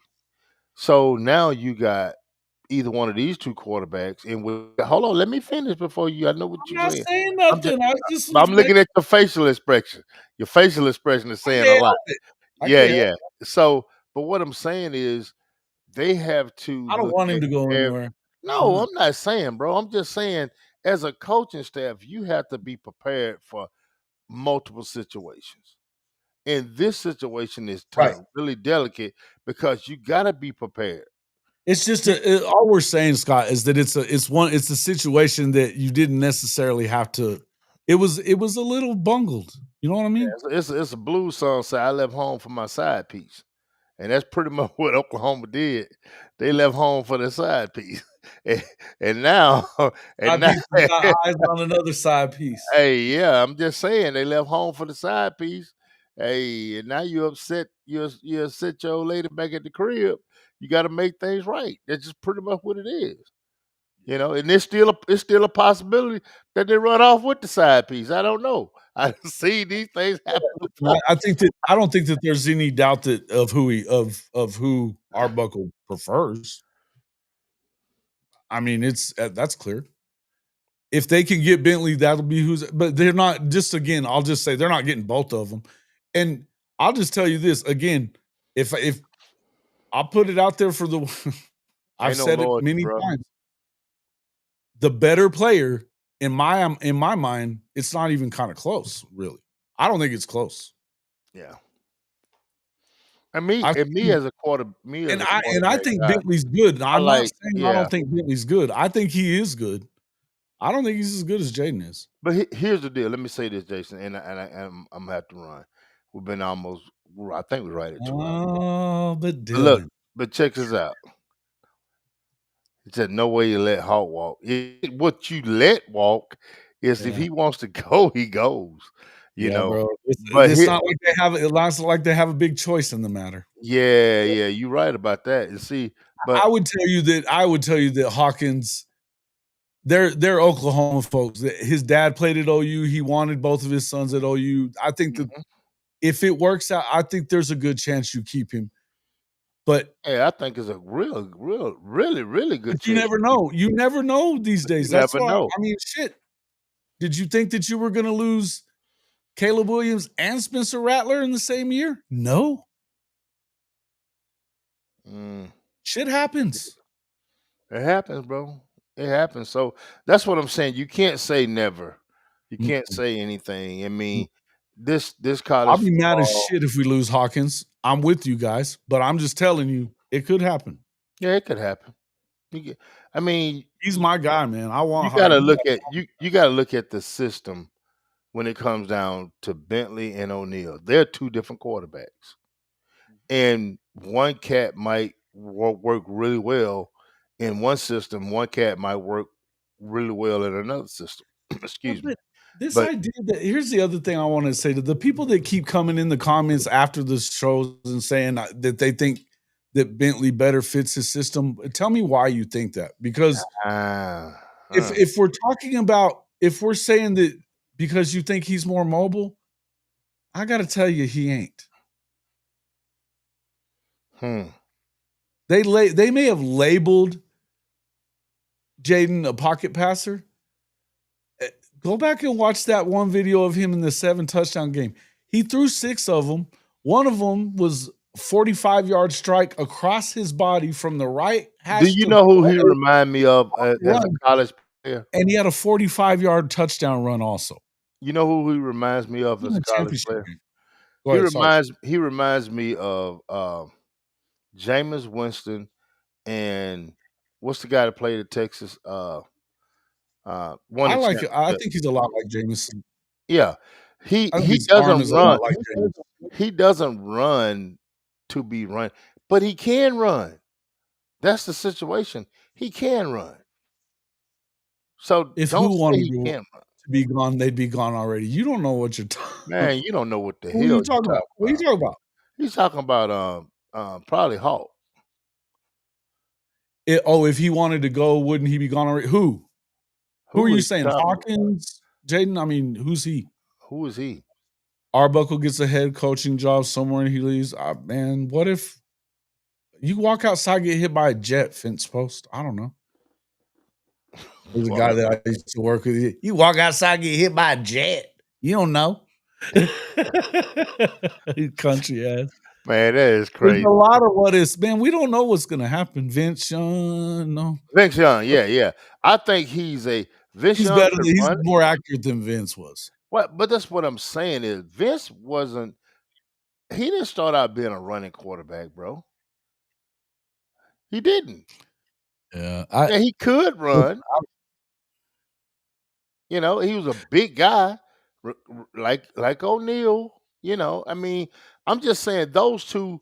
I think he's a combination of those two. Is what I'm saying. And to say he's not a runner, he's not a guy that he can run. wants to run, but he can run. Yeah, it's not his first thought. He scrambles to try to throw, Hmm. which you know what? That's a great trait to have as a quarterback, that you're scrambling to throw, to get the ball down the field. You're not scrambling all the time just to run, because that gets you I, hurt. I remember one time somebody asked him, McNair asked Steve, like, how many yards you gonna rush for? Because Steve would spit out 150, 200.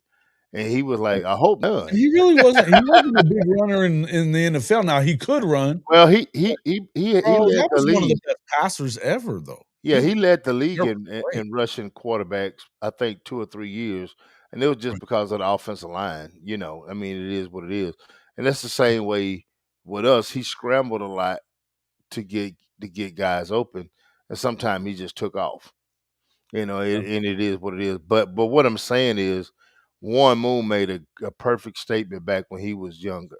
Well, right after he got out of the NFL, he was like, "My coach told me not to run because he didn't want me being labeled as a running quarterback. Because back in that time, oh, he's a running quarterback. He plays receiver. That But reminds me a he lot said of I could about run. He Emmanuel said, Sanders. Coach Prime was always on his ass not to be running.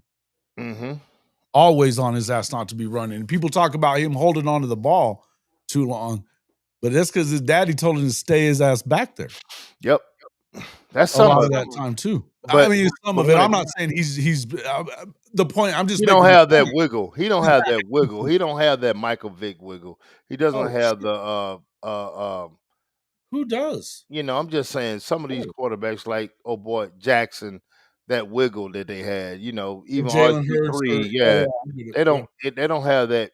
I'm gone. Yeah, he don't have that. You know, that's just what it is with him, Notice man. as a content creator said, maybe Parker, maybe George. Somebody said Bentley was a better fit. Now I see the comment. I don't know. You know what though? People say shit, Everybody got their guy. and opinions vary. That's Mhm. that. Like I said, I'm not telling you that I'm guaranteed right. I think I've seen enough quarterbacks that I like. I feel like I can choose a quarterback pretty good. But that being said, I do like Bo Bentley though too. I think he's a good player, and I would tell you that the O'Neills will tell you that Bo Bentley's a good quarterback. They will. Mm-hmm. Do they think they're better? Sure, they do. Now, still, you said O'Neal. Okay, if he wanted to be gone, would he be gone? I mean, he can't. Where's he going to go right now? I mean, he can't go until after he's senior year of high school. He's here now. They got a good team at Mustang. He likes them. They started practice for, you know, the spring season or whatever that they're having a couple days ago, or they were in pads a couple days ago. I saw some footage. He looked good. He ain't gotten anywhere to go really, but I'm going to tell you this: he has been traveling around, and they offered him. I think that they're getting to know Gus Malzahn a little bit as far as that goes with what he does on offense. He coached Cam Newton. Gus is a Gus is a good coordinator. He might not be the best head Yeah, coach in the Gus world. is a better coordinator than he is a head coach for Yeah, sure. definitely. I mean, that's a Florida State. I think, I like Coach Atkins very well. I mean, I like him a Yeah. lot, but they did get an upgrade when it came to just overall commanding the offense. He's done it longer, um, more seasoned, and I think that Florida State has a very soft schedule this year. So I think they'll win 9 games. To be honest with you. What do you think he's worth, Sooners for life? I don't know. I don't. I struggle with those ones. I think what did I say? The going rate is over $1 million for kids that are ranked as highly as they are. Yeah. Well, Jason, I'm finna have So to run, man. I got some okay, stuff coming up, man, I and gotta get you. like I said, man, I'm gonna try to check you guys out tonight, man, and get Okay, going. And yeah, man. And I talked to yeah, what's Dave. going on with Chris and them? Yeah, yeah. I talked to Dave also, man. We're gonna do another show together, man, sometime soon when you get a chance, man. We're gonna talk I'm just ready. college football, man. So I appreciate you, Sounds man. good to me. I You love it. know, You know I do. Hey man, I appreciate you. Good to talk to you. Hey, and shout out to Isaiah. Been home and stuff. Been hanging out with you and stuff. oh You man, yeah, yeah. We y'all been did a lot of enjoying did a lot of fishing. We didn't caught so many doing a damn lot of fish now. fishing. I Yeah. I know I Every hadn't talked to you much the past couple of weeks. I shit, knew your ass man. was out on the lake. Uh-huh. Man, we've been fishing every damn where, man. Love it. I think he caught a 6 pounder the other day. Nice. So yeah, it's pretty Big ass nice, man. bass right there, buddy. Yeah, big ass bass, man. So Hell we yeah. didn't we didn't fished out, man, and he'll be going back to Norman Tuesday. So yeah, man, we got a couple graduations coming up. I got my camp coming up, man. So I'm really excited about Yeah, that. man. And Mega camp coming up. Mega any camp coming up. you got any kids out there that's looking for, to be seen, Jackson, Mississippi, June 1, get you a ticket, get down there, man, because I'm telling you, when Charles Woodson said, "Hey, look, I'm bringing my son," and Charles Woodson not just bringing his son, he's bringing a busload of kids from Florida, bro. So, like I said, we got a lot of schools on there, Be man. badass. But When we're you going got a look, Hall of Famer. we got 20 other schools that are coming. They're small schools. And when I Mhm. say small schools, I'm talking about FCS, D2, NIAs. But guess what? It doesn't matter. Me and Jason, we did a show about it. It's not about where you start because you can go there and become All American, and then boom, you can get picked up just like Giovanni Gibson did, with OU. So hey, look, June 1st, Jackson, Mississippi, at the vet. Come see us. Peace. Absolutely. Appreciate Appreciate you, you. Jason. Yes, sir. Marcus Dent from the Gridiron Insight. He is part of our Big Monday crew. One of my favorite people. Shout out to Marcus. Appreciate you coming in. Nah, man. Yeah, we got a few. I go for a few more minutes, but I'll just go through some of this. I think it's gonna work out, man. I think something. If Bentley is indeed going to LSU, I think there's a shot that you get Jaden. But again, they needed to make that trip to the house with and do some damage control this week. That's what it was. Don't make no mistake. Make no mistake. That's exactly what that was. And you know what? I don't know. Again, I do want to say that I know it comes off as us killing Arbuckle for. I'm not really killing Arbuckle for. I understand that you want your guy. The other thing I'd tell you is that he's had some good quarterbacks. Don't get me wrong. He coached Cam Ward. He's had Mateer. But those guys aren't, to borrow a phrase from Brian Kelly, he's shopping in a different aisle at Oklahoma than what he was at Washington State or Western Kentucky. He is. You're not looking for a diamond in the rough here necessarily. You can go find the diamonds that are out. Everybody knows that they're there. It's a different deal. So, and it's a delicate, and he's a young kid too. He's a young guy. He's still new at this. I think he's going to do a hell of a job as a coordinator. I'm excited about him as a coordinator. I'm excited about John Mateer. I think everything's going to be, I'm excited about what he can do with Michael Hawkins. I like the guy. I think that if he gets Jaden O'Neal, it'll be a good thing for him. He'll do good for him too. And I think they know that his offense suits them. They'll do a good job. We'll see what happens, man. I mean, and here's the thing. We know that you don't get everybody that you want. It just doesn't happen. This one seems like, and here's the other thing too. He may run that offense, but he's got bosses. There's a couple people that could have stepped in and like made this decision for him and just said, look, no, we're going to stick with this guy. This is who we like. They didn't. So it's just as much on some of these other folks too, Brent Venables. Yeah. I mean, this is the part that kind of, yeah. It's hard. It's tough when you talk about loyalty a lot and then play that game. And, to me, I felt like it was a little, I mean, if I feel anything about it bad, it's a little disingenuous to tell these elite guys that you're going to get them both when you're not. So, this is what it is. BV wants on it. I think he does too. I think Nagy wants O'Neal. Listen, a guy that is a talent evaluator as he's been for his entire adult life. I think you look at the measurables and you want to go with the guy that's bigger, got a better arm. He's still, and look, I'm going to just say, I'm not going to say that. He's athletic enough that he can run just as well if he needs to. You're not losing anything. I don't care about the rankings. We know these rankings are horse shit. They stopped talking to Jaden O'Neal a while back because he's been committed for almost a year. Out of sight, out of mind. Nah, I ain't saying that shit. No, not for me to say. As I said, he's an athlete, though. He's just a stud. But I think they're going to be, I think if you end up, listen, and I've said this we were talking, Jay and I were both talking to the O'Neals the other day, and we both said, I'm at the point now that I just want the best for the kid. I like him. I like him. I think it's a cool, great family.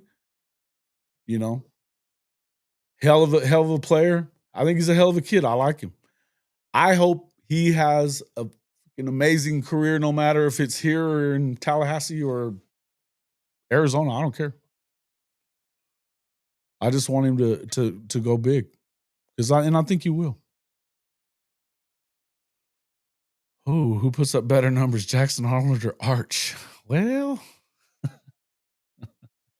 I don't know. If Arch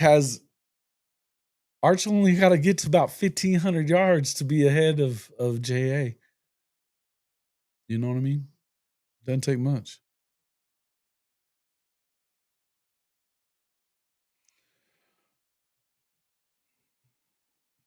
I mean, we talked to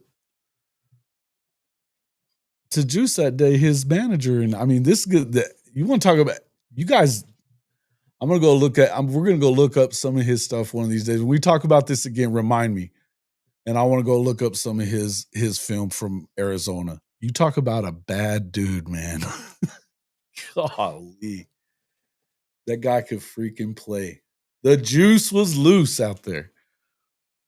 Really good player. Awesome quarterback. He's in their Ring of Honor out there at Arizona. Not the greatest program in the world. He was a bad dude, man. He was a bad dude. Holy shit.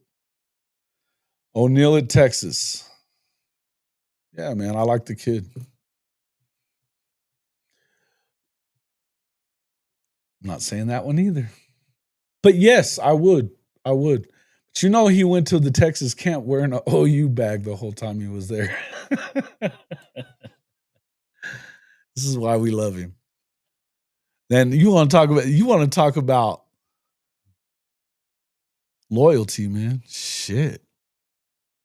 That was real loyalty. Yeah, I don't think they loved it much whenever I don't know if he ended up getting to stay. I don't think they were very happy about it at Texas. And I respect that. I get it. I get it. It's your hated rival. The one you really hate. No, I don't think they're getting no, there's no discount for Bentley. No, and here's why. I'll just say that and we're going to finish this talk. I'm going to tell you now, with Bentley, because they didn't get Underwood, it's not a great look on again, Kelly. You've lost some bit. I mean, look, you start talking DeCorian Moore, Underwood. Now they've gotten some good guys this year. They've done well in the portal. But and here's the other thing that this is something I didn't really bring this up with when Marcus was here, but you saw that he just got an invite to Elite 11. I wonder where that came from. That has to have been a favor to one of these programs, Something tells me it wasn't Oklahoma. You know what I mean? So why is that? Because that now he's already in the top 5 now, and that's a meteoric rise, by the way, for Bentley. Nobody knew who he was this time last year. He's a top 5 overall quarterback. Now all of a sudden he gets an invite to go to the finals for Elite 11, which makes him look even better. Now LSU's willing to pay whatever. I'm telling you, man, that pocketbook is open. You're just going to cost some money. But again, I would tell you they're offering quite a bit of money for Jaden too. So the leverage is, I don't know. I don't feel like OU has it. But if Bentley really does like Arbuckle as much as maybe he is coming, but that's why I'm saying we'll talk more about it tonight. And I'm going to tell you, Chris Mason totally disagrees with me, 100%. He thinks that Bentley's headed to Norman. I'll let him tell you why. But we'll see. Yeah, they do that. Yes, of course. Mm-hmm. I believe 7 Central. 7 Central, I believe. You heard he's a silent to where? LSU or to Oklahoma? Horns down always. And call your team trash, because that's what they are, trash. The brand has finally returned. Fuck your brand. It's possible. I don't know though, but the reason that I'm not sure that I believe that one, Benji, is because they sent a contingent to Jaden's house the other day to patch things up. I don't know, man.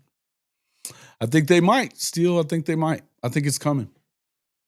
It sounds like he's by the weekend. It feels like by the time the weekend's up, I think so. We'll see. Again, I'm not the expert on that shit.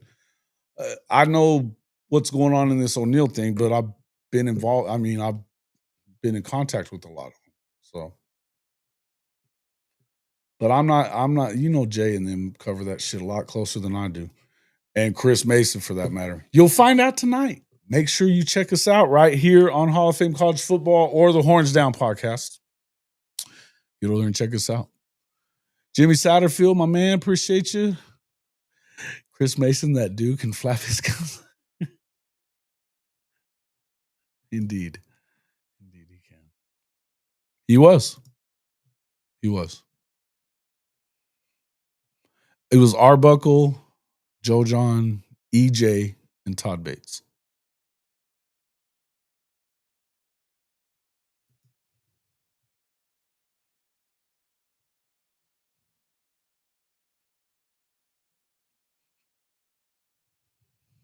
Who are you talking about?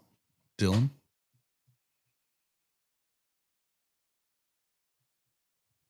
Somebody becomes a horn, he's dead to you?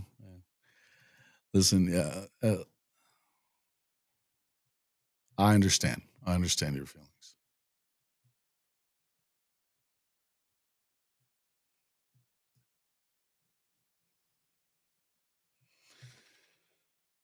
Yeah, the heavy hitter then. Yeah, see, and Bates a closer, man, for sure.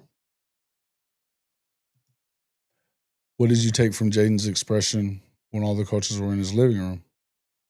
I think they had a good conversation. I think I think it went better than I think most people expect. I don't know exactly what I should say. I knew Unc. I wondered if you were still around. As soon as I brought up Joe John's name, I was waiting for you to pop in. No, I don't think he said a whole lot. Yeah. But looks lazy through him not going 100% despite being a big recruit event. Oh, at Elite 11? Elite 11's I don't put a ton of stock into that thing. It's nobody's getting hit. I mean, it's just I don't know. Ain't nothing huge. But you figure it out. Look, you can definitely find out what kind of arm they got, but I tell you this, go watch some film and you'll see it too. And again, I want to reiterate that I'm not bad-mouthing Bo Bentley either. I think he's a really good player, man. He really is. If I have a preference, I think it's O'Neal, and I don't particularly think it's close in certain areas, particularly in his arm strength and accuracy. I'm just saying. You don't see a lot of guys, and I'm going to tell you, we haven't seen a lot of guys at Oklahoma, Heisman and not, that makes the kind of throw that he was making, running right, not even stopping to get his feet under him, throwing across his body 45 yards, strike to the other hash. Most people don't even try that throw because that's a pick six waiting to happen. Definitely an interception. It was on the money. The 15-yard out, he can throw it. Not many people do that either. Just saying. Yeah, I agree. And again, I think that, I wonder where he got the invite from. Who did that help? Does it help LSU? If they get him, it helps LSU for sure, right? Especially after losing Underwood. Oklahoma's in a little better position with quarterbacks at the moment. He can run, bro. Yeah, that game, it was last year. I think it was his second to last game, maybe the 7 touchdown game. He had that 45-yard touchdown run. There's a lot of film on him. And he mostly stays in and throws, but it's not because he can't run. He can run. He's a stud, dude. his dad asked me the other day, people keep asking me, you know, or keep saying that about that he's a pocket guy, like he can't run. He said, he's black. Just saying, this is there he is. There he is, Jaron. What's up, my guy? Thank you. Good call. No, and nobody in here was saying that today. I brought that up earlier. I was like, somebody's got to tell me what they're talking about. But please do reiterate that you said that to me. I didn't say that to you. About keep saying he can't run and shit. He's a brother.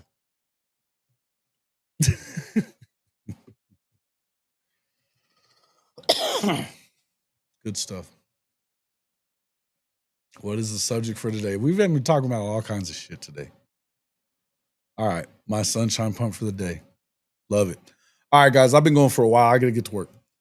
Appreciate everybody coming in. Jaron. Yeah. I'll talk at you guys all later on. Appreciate everybody coming in. Make sure you check out this quick message from Hall of Fame before you go. Have a good one.